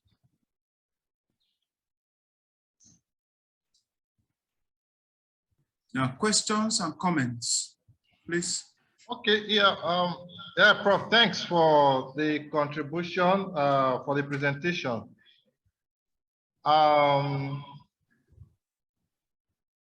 The topic is quite an interesting one, coming from the African perspective, and given the fact that the African society is a patriarchal society, I'm quite impressed or interested in this. Well, I was listening very keenly, and I was gearing up towards hearing when you were going to draw our attention to the role women play in conflict resolution in the African society. Particularly from where I come from, do women actually play a significant role in the traditional society in terms of conflict resolution? For instance, when you ask or when you look at when there are troubles or problems within families, you find the role of married daughters or married children from outside or from the family or from the community, who actually come home as a group of people in order to create peace, within the warring factions. They actually appeal to their brothers, kith and kins, and all that. That's a significant role, women play in that kind of society. They actually put themselves in groups, and all that. Also, the wives too, as home builders and all that. When their husbands or their sons go to fight, go to war and all that, you see them. There are instances where as the men are going, they run after the men, hold them and all that. That is also part of peace building and conflict management, played by women. I am sure that you're pressed for time. I don't know if that's part of the presentation. And if not, I should be thinking that you also look at it from this perspective, particularly when you have those focus group discussions. You try to find out this, and then if you add this up to your work, I'm sure that it's going to strengthen the quality of the work. Thank you, Dr. Bina. Actually, your community is different from the community I studied. The John Cromwell people don't even allow women to be part of the decision making whenever there's any conflict resolution panel or group. They were not allowed to be part of such decision making group. They were not allowed to be present. Even when they were invited, their contributions in most cases were not accepted by the men. That's the level of patriarchy in that community. The women said it during the focus group discussion. They were not even found in the environments where decisions were taken concerning conflicts in that community. Hello. Yes, sir. Well, let me also join him to commend you, but let me point out what we are seeing. There is no patriarchal society that does not have some elements of women involvement. It may not be formal. Even in the home where men take decisions, suggestions and influences come from their wives. What Doc was suggesting is that even in the farmland area where you study, you will agree with me that even in the marketplaces, there are associations. There are some associations that are predominantly women, and there will be conflict. How do they manage it? Your topic has whet our appetite in a way that you said you are looking at women and conflict management. We do know in patriarchal societies, men takes majority of the decisions, but we are interested, like your topic is suggesting, what is the level of involvement and how do they come in, even unofficially? So I want to align my views with him. If it is possible still to enlarge the work further. You said your sample was educated. Conflict is not limited to the educated ones. Yeah, you definitely. may find out that even the uneducated ones in out there in market, there are market fights. There are different internal and wranglings. So you can pick them even as unofficial, as unofficial, as raw as they are. Let's see what roles are our African women playing. African women is involving in a lot of dimensions. They are involved in a lot of sectors. Thank you, sir. Okay, that's okay. I think what is important from the comments is that there is an extent, no matter how limited it is, that women are involved in the management of conflict in every community. The degree of involvement of women in communities may differ, but there is an element of involvement of women that I think the paper should capture. So to that extent, thank you very much. There's no other comment or question. So we move to the next paper. Simeon, Dr. Simeon Nendi. Dr. Simeon Nendi. Yes, I'm here. Okay, so can we have your paper? The floor is open for you. Good afternoon, everyone. Good afternoon. My name is Joseph, presenting a paper co-authored by Dr. Simeon Nembi. The title of the paper is Monetary Policy, Institutions, and Microeconomic Stability, an Interactive Link to Secure Nigeria. The microeconomic stability has been seen toward that economic prosperity. That is where microeconomic environment is stable, economic growth and prosperity seems to thrive. The issue of microeconomic stability is germane for a country like Nigeria, middle-income country. This is because the recent count, this shows that 105 million Nigerians are living in poverty, that is living below $1.90 a day. And having such huge amount of Nigerians living in poverty, and where you have an unstable macroeconomic environment, there's bound to be insecurity, in the sense that man's basic instinct is survival, and where basic needs cannot be purchased at will, the society not have sufficient income to purchase that, they tend to venture into crime, and that creates a hostile environment. It's on the backdrop of this that this study tries to look at the link between the monetary policy institution in actualizing a stable microeconomic environment. Our theoretical background is hinged on the quantity theory of money developed by Eben Fischer and stated by the great Milton Friedman, which argues that there's a direct link between money supply or variations in money supply and the price level. Statistics shows that inflation in Nigeria has been an increase. In January 2015, the consumer price index, which is a metric for inflation, was 8.2%, and that has leapfrogged to 18.2% as at April 2021, when this was submitted. In the recent times, the inflation rate has still been a double-digit figure, and where prices or commodities are not highly priced, we have few individuals being able to purchase the basic necessities of life.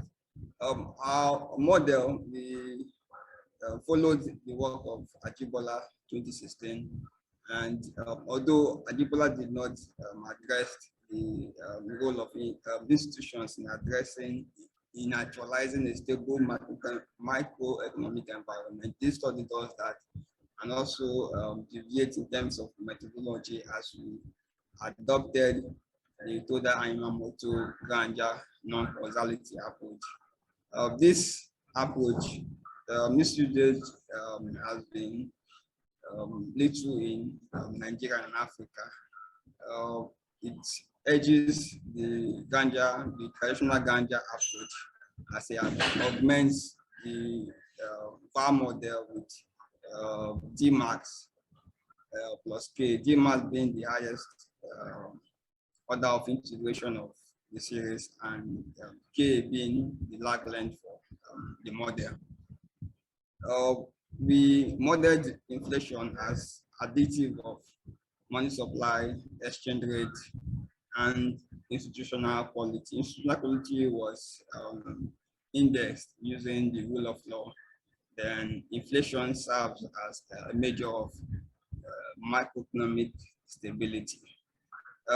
Given the peculiarity of the Nigerian economy, we looked at exchange rate, given that our country is import dependent. Our analysis showed that insecurity, which we use inflation as a measure, which depicts the level of stability in the economy, were not caused by either money supply or institution, but rather by exchange rate. This led us to conclude that insecurity in Nigeria is not a monetary phenomenon or brought on by low-level institutions or a reduced quality of institution, but rather by variations in the foreign exchange market. It's on the background that we recommended that given the arbitrage system in the foreign exchange market, wherein most build the exchange operators and participants in the forest market tend to hold forest and wait for the differentials to increase and profit on that. We recommended that the CBN closely monitors the activities in the foreign exchange market, and also ensure that there's enough forest for importers and also the private sector to conduct their operations. Thank you very much. Okay, thank you very much. Yeah, thanks very much. Can we take comments and questions? Comments and questions?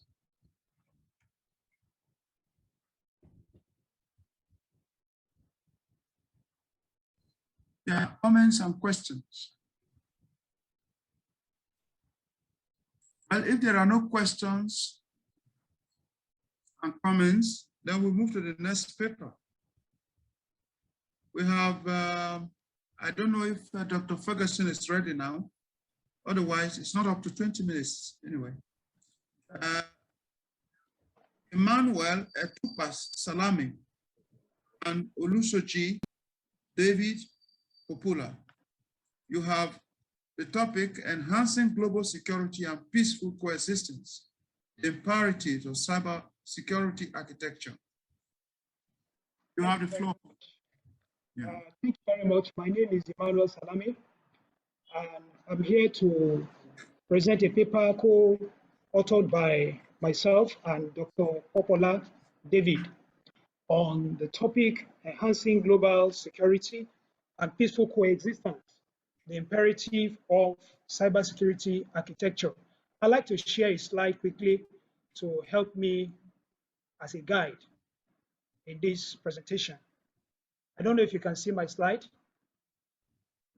Yeah, you can see our slide. Now, we know that as the world today, it's evolving and technology is gaining new grounds. The greatest threats to world peace today and security in recent times are happening not by the common or the traditional means we know before, but now through the cyberspace, and they are more sophisticated than before. The warfare today, whether it be political or economical, between nations and states have metamorphosed from the conventional mode into a cyber warfare. So this study that we have today is standing on the theory, the game theory, and which is more focused on the non-zero sum theory of the game theory. And the study suggests also an integrated approach to formulating and implementing a workable global security architecture. The security and peace of many nations today globally has come under severe threat. So we see that because of this increase in offensive attack and the critical infrastructures of many nations, today cybersecurity is of more concern.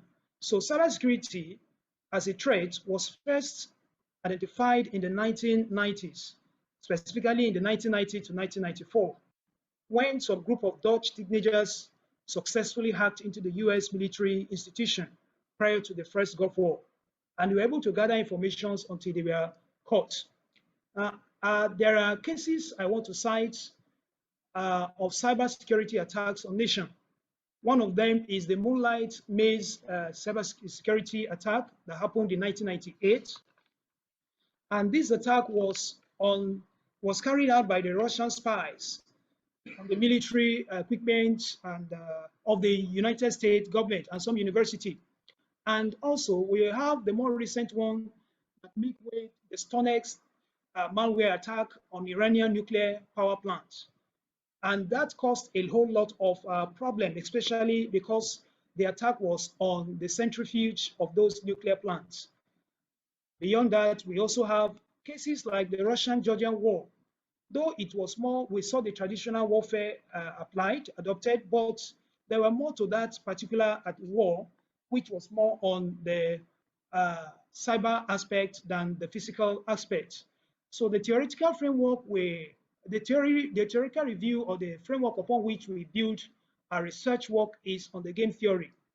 And the game theory is being advocated for research because it brings a synergy between both the strong and the weak nations, especially as it involves workable cybersecurity architecture.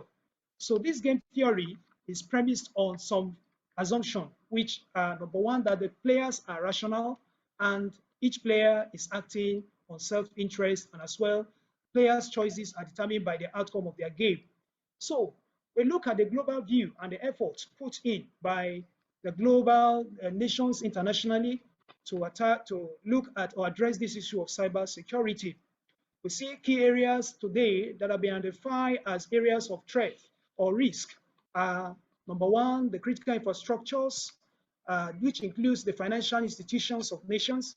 The healthcare facilities of nations also today are also an area of concern when it comes to cybersecurity, and energy grid also is another. So today we see the threat to or the danger to security of nations is not just only the issue of radicalism, but also it has gone further from that to the cyberspace, adopting the cyberspace as a means of carrying out these radical acts today against state nations globally. You see beside it there, as the picture there depicts countries as they are being their cybersecurity threats as it exists today. As of 2020, that's United States of America has the highest cybersecurity threat, you know, and the significant attack that happened at that time was more from the United States. But that does not mean that other nations are not under attack. It's a growing a concern. So what are the new and future threats that we observed during this study of attack? Basically focused on this area, but not limited to them. We see nuclear, radiological, chemical, and biological weapons are areas where cybersecurity attack will really come to play. Terrorism is another area. Economic and social threats will be another area that, if not carefully looked into, the cyberspace will become a platform which these attacks will be carried out through. Because the cyberspace today is a viable platform that many attacks are carried out today to threaten the peace of nations globally. So cybersecurity threat as it concerns Africa, we're narrowing that to Africa. We looked at areas where cybersecurity are being targeted in the African nations or states. We discovered it is more on the financial sectors of the nations of in the continent of Africa. And here we have that we looked at so many of the countries, but South Africa, Kenya, and Nigeria particularly were of more interest because they seem to have the highest cybersecurity attack, particularly in their financial sector. We saw ransomware attack of 24% in that period of 2021 from the report of africannews.com. And crypto malware also gained about 14% attacks were carried out through that means. And Trojan horses, which gained the highest attack, also was there. A review was carried out by this africannews.com channel to find out what are the issues that, how far are African countries performing in terms of their cybersecurity architecture or the frameworks they are putting in place. And 5 pillars were used in that measurement.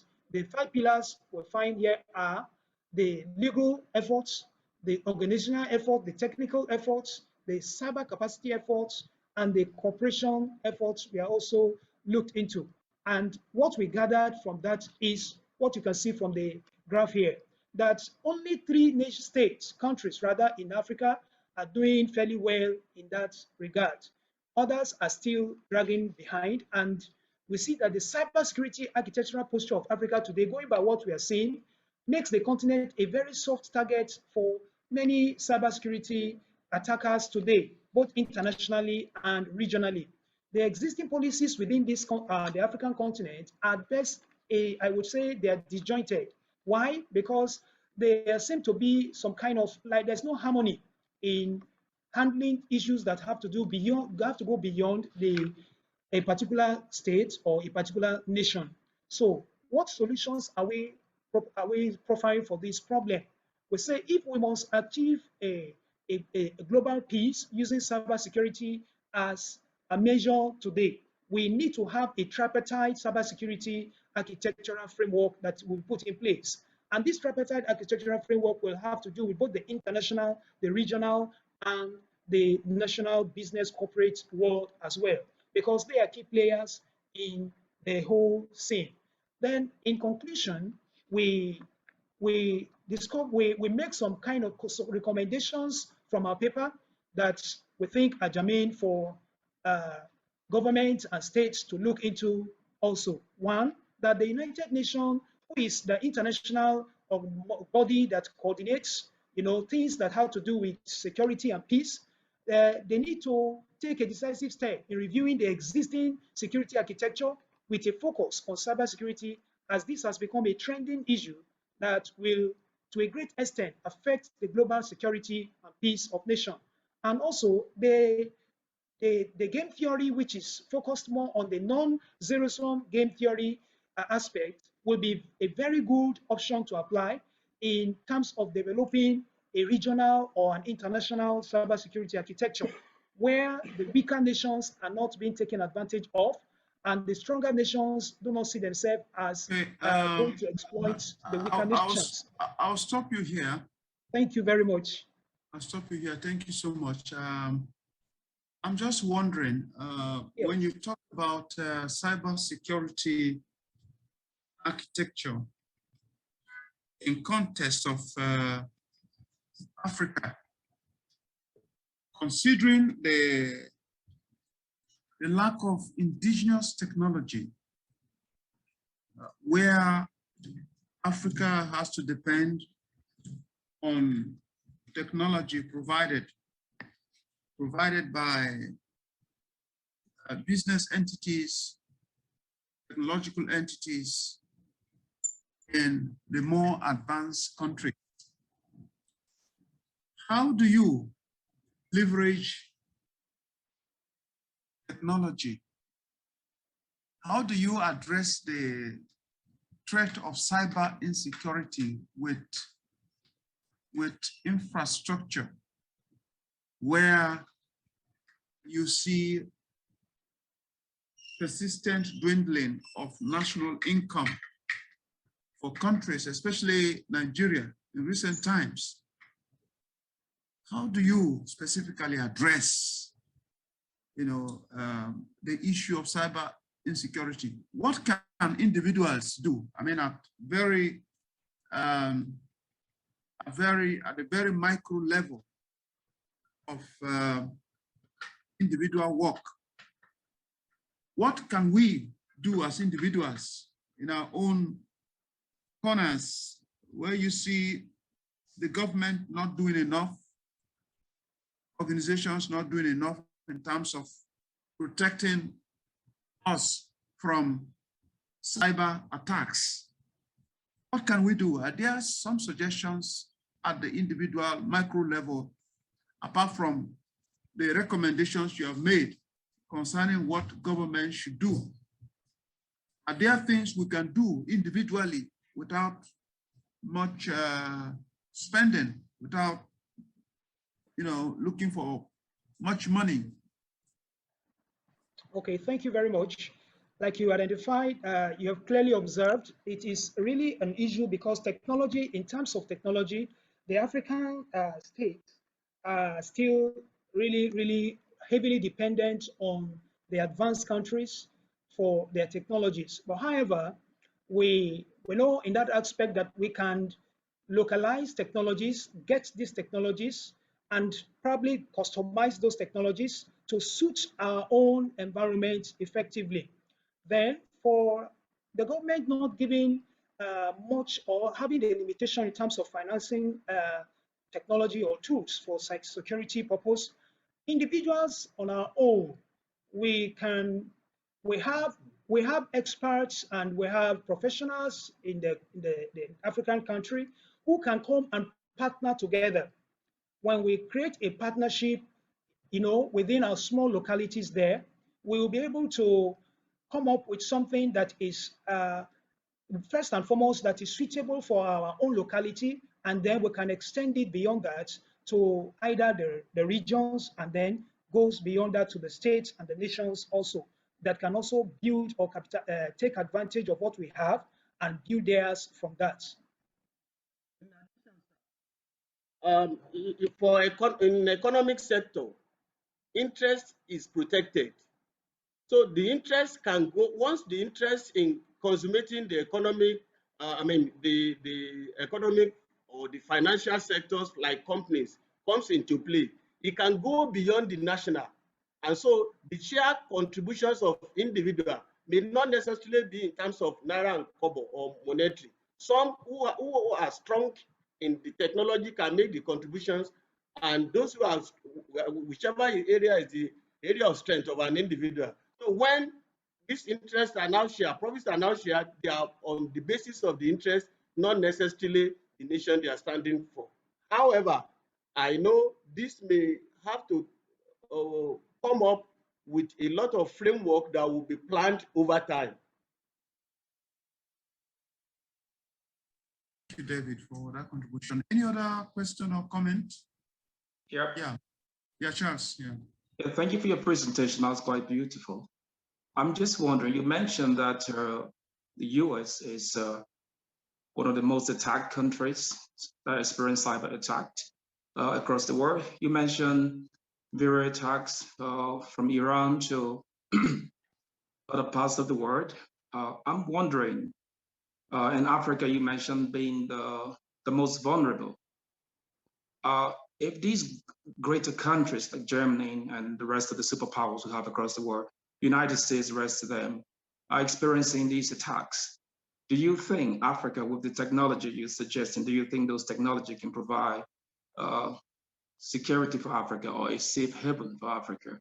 Because if the most powerful nations are still not able to track all of these attacks, some of these attacks, most of them still goes through, do you think Africa can pin its hope on technology to prevent cyber attack or cyber insecurity?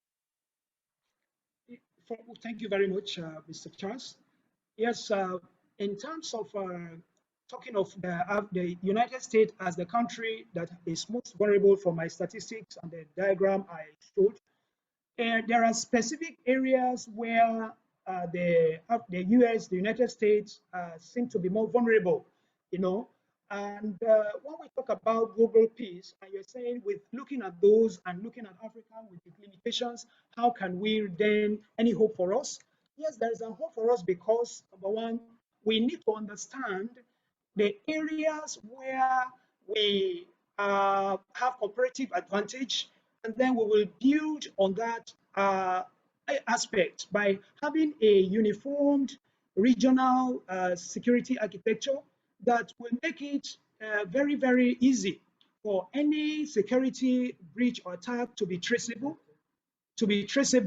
and then that way we will be able to, at least to some extent, please let me say this, cybersecurity issues can never be completely eradicated. We can only to a great extent minimize the threats that it poses.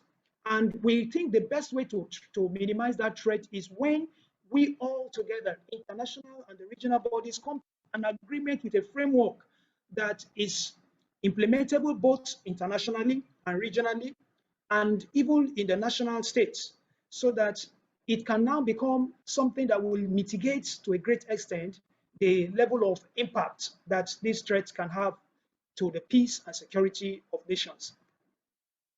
Thank you, Mr. Salami. I think on that note, we have to move to the last paper. We have climate change and policy response in Nigeria. Climate change and policy response. Dr. Obina, you have the floor. Yeah, the title of my paper is Climate Change and Policy Response in Nigeria. And I wouldn't bore us with the technical position on climate change. We've all had from our lead speakers on the concept of climate change. But let me say that the issue of climate change has attracted global attention for so long a time. And both governments at global, national, and local levels have made frantic efforts to actually address issues that relate to climate change. Climate change related issues have brought about serious environmental problems in the society. And so this has preoccupied the attention of governments the world over. And the United Nations has took the lead, by actually bringing states together in order to forge a common front in addressing the global impact of climate change. And then with the formation or establishment of various organs to actually address issues that have to do with climate change. But the focus of this study is on Nigeria, which is also a part and signatory to the United Nations framework on climate change, and having participated in climate change meetings and conferences, including the last climate change conference that took place in Glasgow, Scotland recently. And so the Nigerian government has actually done a lot in terms of policy framework. So we are looking at those policy framework that the Nigerian government has domesticated over the years in looking at or in addressing climate change. The study is actually qualitative, and so we derived data from secondary sources which are made available from documents and publications of various ministries, departments, and agencies of government in addressing climate change. And we observe that, yes, the Nigerian government, the policy response of Nigerian government has been both adaptive and mitigative too. They have ensured that, or the government has ensured that there are both mitigative measures and adaptive measures. But part of the issues is that there are so many climate change response strategies domiciled in various ministries, departments, and agencies, including legislations, from the government. In fact, recently the Nigerian government, the president signed the Climate Change Act as amended 2001 as part of policy response to climate change issue. But this paper actually looks at two response strategies or frameworks by the Nigerian government, and that is the National Policy on Climate Change of Nigeria and the Nigeria's National Adaptation Plan framework. Now, these frameworks or policy documents are domiciled in the Federal Ministry of Environment.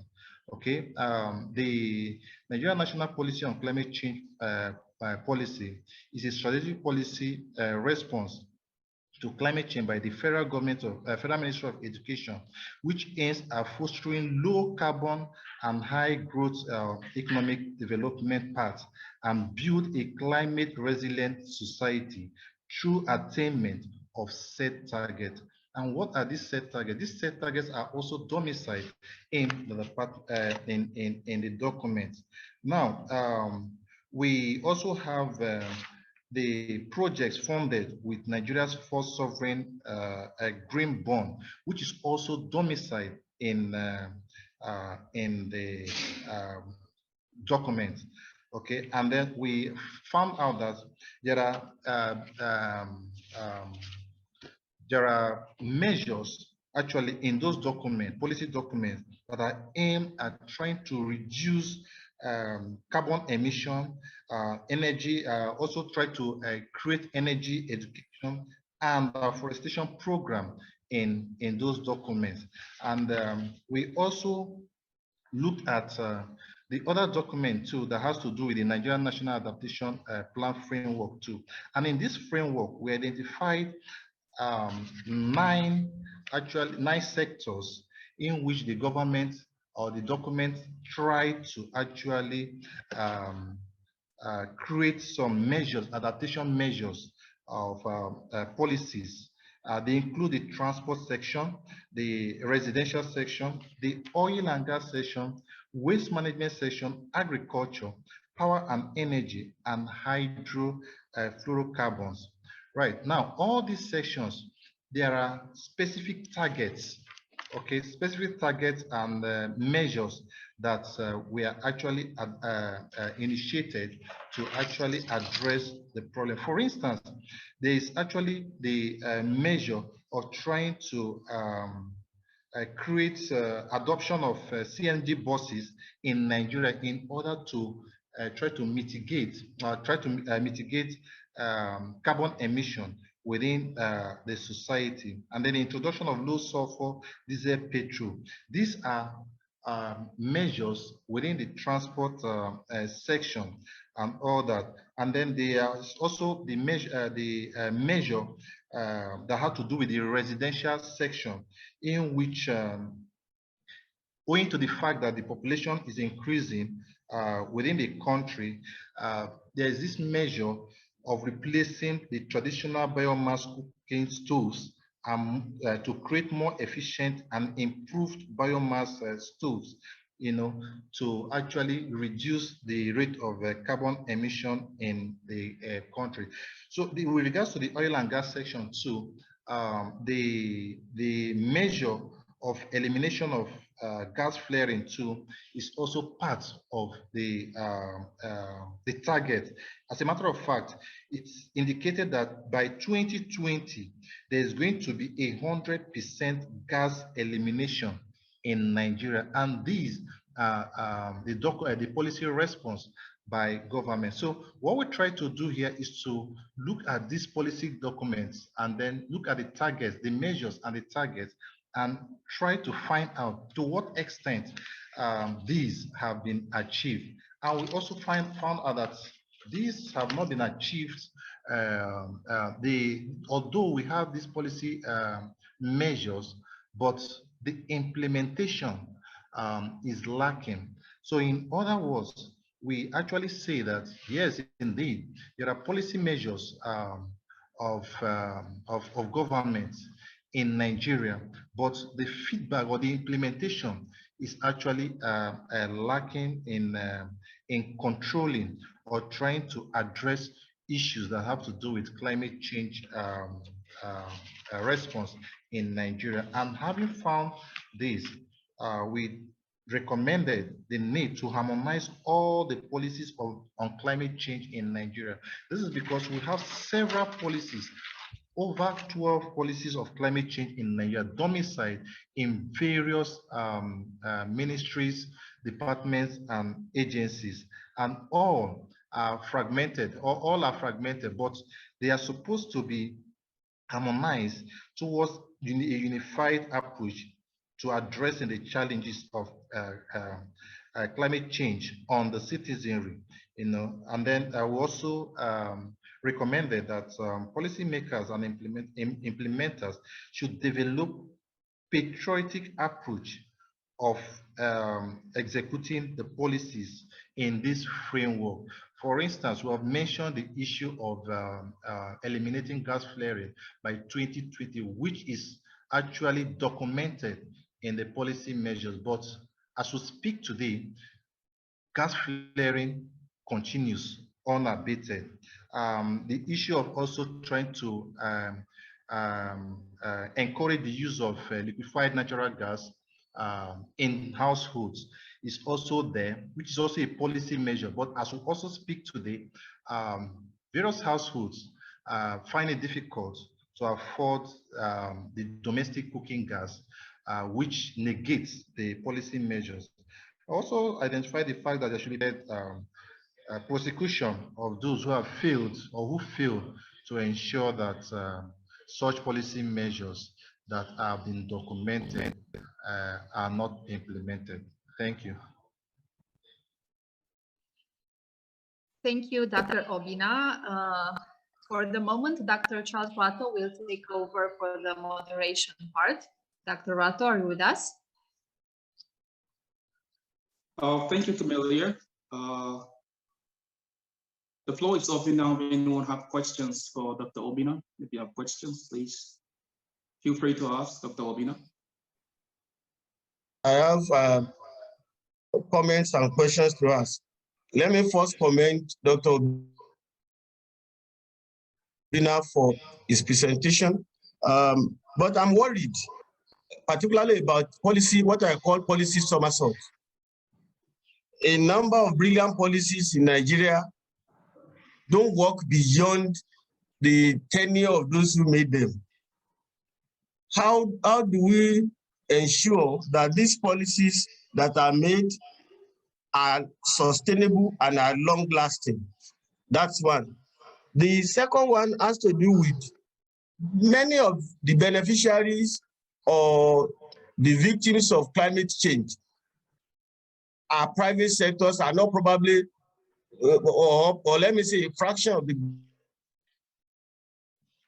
government agents, government or public people have a share, but the majority of the public are victims of this climate change, particularly the private sector.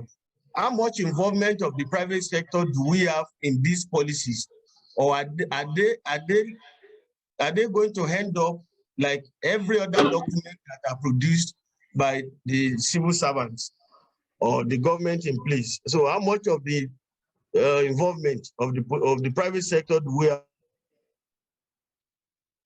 Because I have a feeling that policies that are private sector driven and policies private sector involved may have more tendency to be sustainable than just a government policy that is probably tailored or roved around one political party that is presiding, and where another political party now wins power, whatever good work the other ones have done will go into oblivion. So what's your view concerning these two aspects?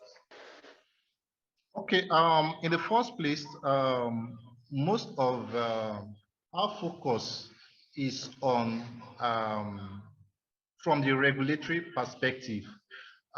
It is the regulatory perspective that streamlines the other activities of stakeholders, in the efforts to actually address issues that have to do with climate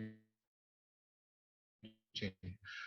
What we actually observed in the study is that now the frameworks, these documents supersedes the lifespan of particular governments because they are domiciled in ministries, departments, and agencies. So when a government comes and goes, the documents are still there. And that is why we laid emphasis on the implementation of these policies, because it is when a government leaves, the people who are supposed to implement these policies are still there. So the implementation is actually key to addressing climate change measures, and then in those documents too, there are also aspects that have to do with the private sector. For instance, when you talk about gas flaring, it is not the government that flares gas, it is the private sector, the oil and gas industries, the exploration companies that flare the gas. And so our focus is based on the fact that the government lacks the moral or the political will to actually execute this. For instance, it's documented in black and white that by 2020, there is going to be 100% elimination of gas flaring. You and I know that over time, the issue of gas flaring, the date of the elimination of gas flaring has... Well, Dr. Obina, thanks very much. We will have to stop. Yeah, we will have to stop you here. Hello, can you hear me? Hello? Yeah, I can hear you. Yeah, I'm so sorry. My system became frozen and I couldn't use the mouse. Yes, I can hear you, Prof. Yeah. So, but let me quickly say this. I was very happy when you said that the government's strategy or policy response is domiciled in the policy document. Maybe you didn't understand the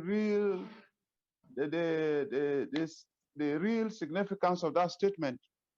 The government has been very slow to responding to climate change issues. And even when the government started responding, they came up with a policy document that emanated from the Ministry of Environment.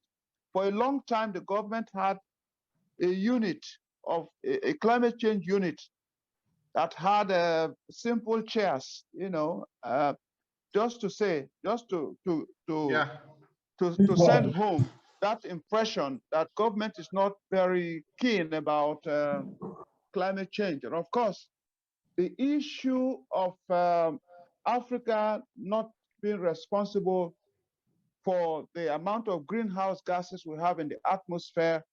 Africa has contributed mere 3% greenhouse gas emissions that are responsible for climate change. Now, the real issue is not in the policy document. The real issue is in the interest that government continues to have in the development of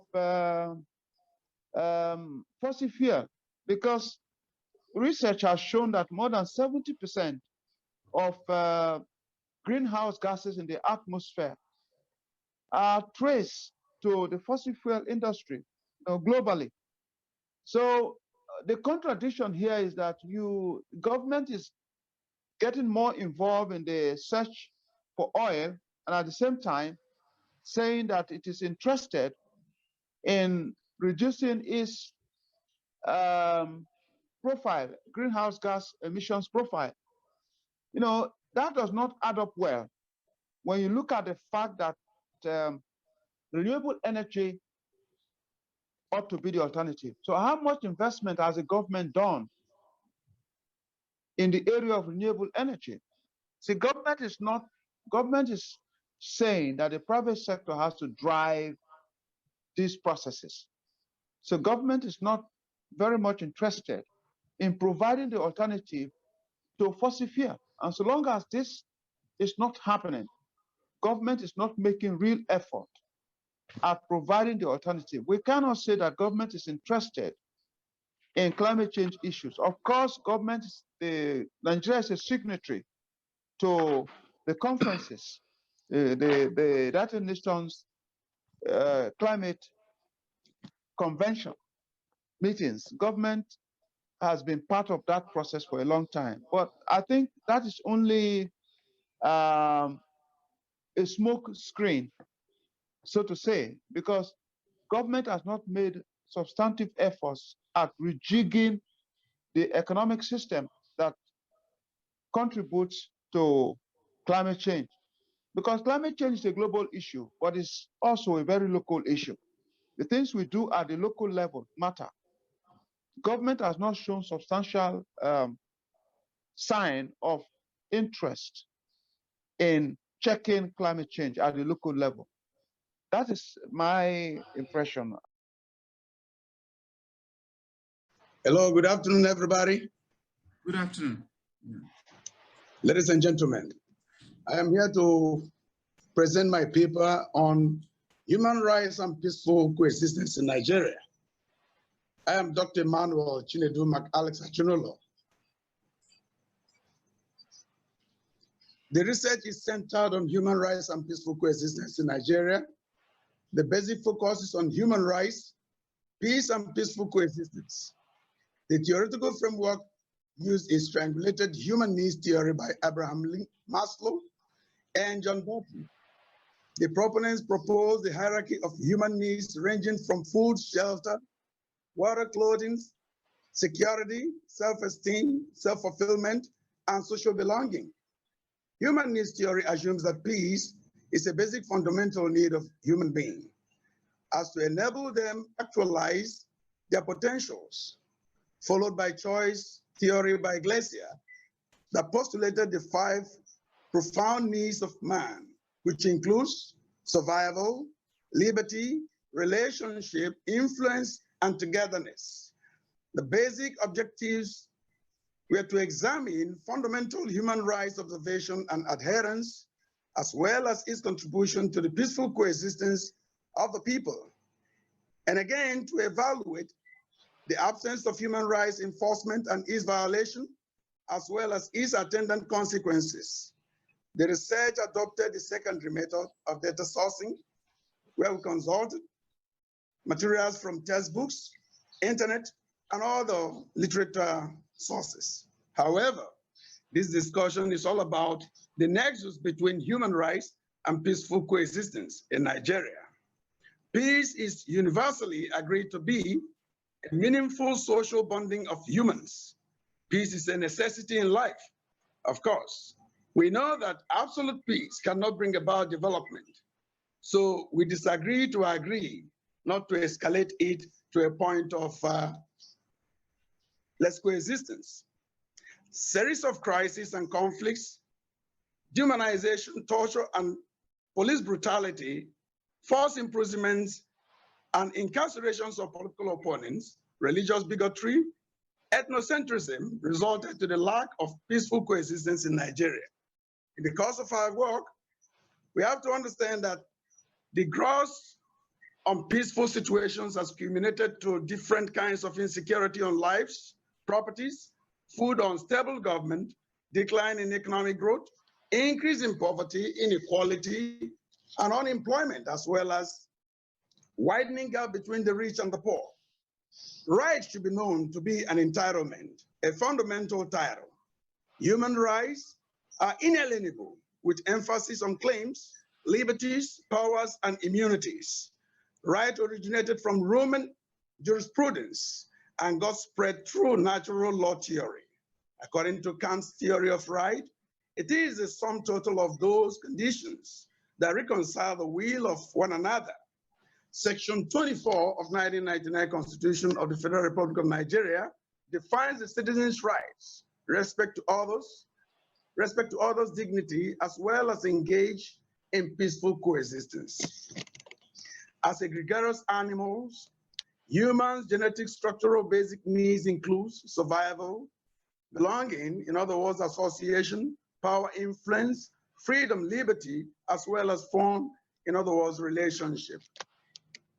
It will be interesting to know that human rights observation and adherence fosters harmonious coexistence, social stability, and development in all ramifications without discrimination.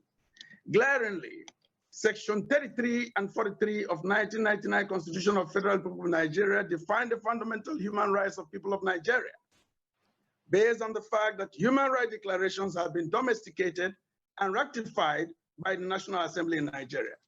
Peaceful coexistence is a harmonious cooperative interactions between two or more ethnic groups of people in a nation or at the global level, geared towards the achievement of peaceful social security that is beneficial to all within the society and beyond.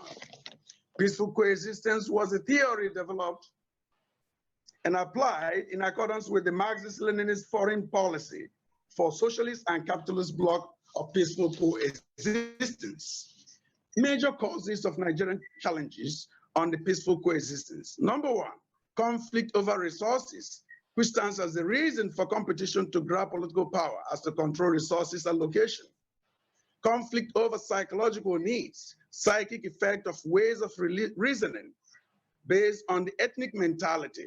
Some of the ethnic nationalities has this ethnocentric mentality of one claiming to be superior to another. Just what is experienced from the West, the North, and the East. Conflict on value system. Nuances in the various ethnic value system.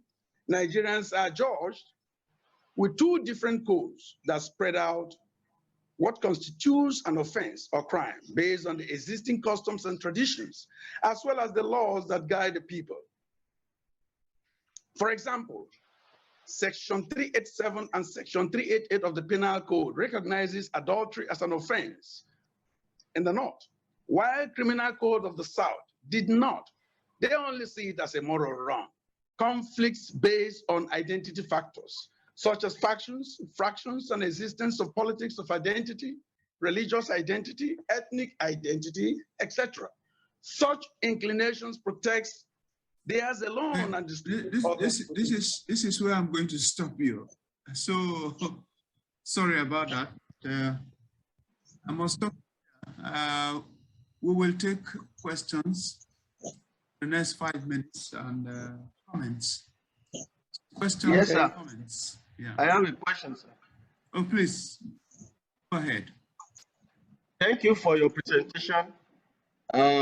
It's also an empirical paper like the first one, and the one we would have loved to see in very clear terms the components of your major variables of study, the human rights on one part and the peaceful coexistence in Nigeria. What aspect of the human rights, what part of the human rights did you look at, and how did you operationalize your peaceful coexistence in Nigeria? The second worry I have is, I may be wrong, how did you marry human rights that looks more of an international concept, except it is domesticated by the different federating units? How did you reconcile that with peaceful coexistence in Nigeria? One looks like an internal affair, another looks like a continental affair. All right, thank you very much. It is important to note that the observation of human rights demands for respect for one another. And just as I said, in section 32 of the Nigerian Constitution, where it defines that every human being in Nigeria is supposed to have the citizens' right and respect to others' dignity, as well as engage in peaceful coexistence. The human abuse, and all the sectional discriminations is against human rights. And it's all these discriminations and abuse and torture and things that is against equality creates the problem that we're having in Nigeria. And that is why there is a nexus between human rights adherence and observation and peaceful coexistence. It is clear that if you respect others, you will be respected. But if there is no congruence in that regard, there will be crisis. And that is why some parts of Nigerians are believing that they are being discriminated, they are being marginalized, they are being undermined. And this is what is causing the feud in Nigeria today that is leading to some parts questioning for secession. So there is every clear indication that human rights adherence and observation, meaning compliance to human rights, is a sine qua non to social coexistence and harmonious coexistence in Nigeria. Thank you. David, if I may join you to ask a few questions. I think it's important for us, what's the context for a paper of this nature? I think the topic is quite topical, human rights and peaceful coexistence. The question of rights, human rights is crucial in the discourses on Nigeria's post-colonial political processes. Yeah, processes. So what are the variables? I think that was the question that David asked. How have you looked at human rights within the Nigerian context? Because even though there's some level of universality when it comes to human rights, the context is usually different. When you look at the Nigerian context, it's difficult for anyone to say that it's one and the same, true, and with the context somewhere else, maybe outside Africa. So the context is usually, important. Yeah. So how did you operationalize the concept? I think that was a question that David asked. Yes.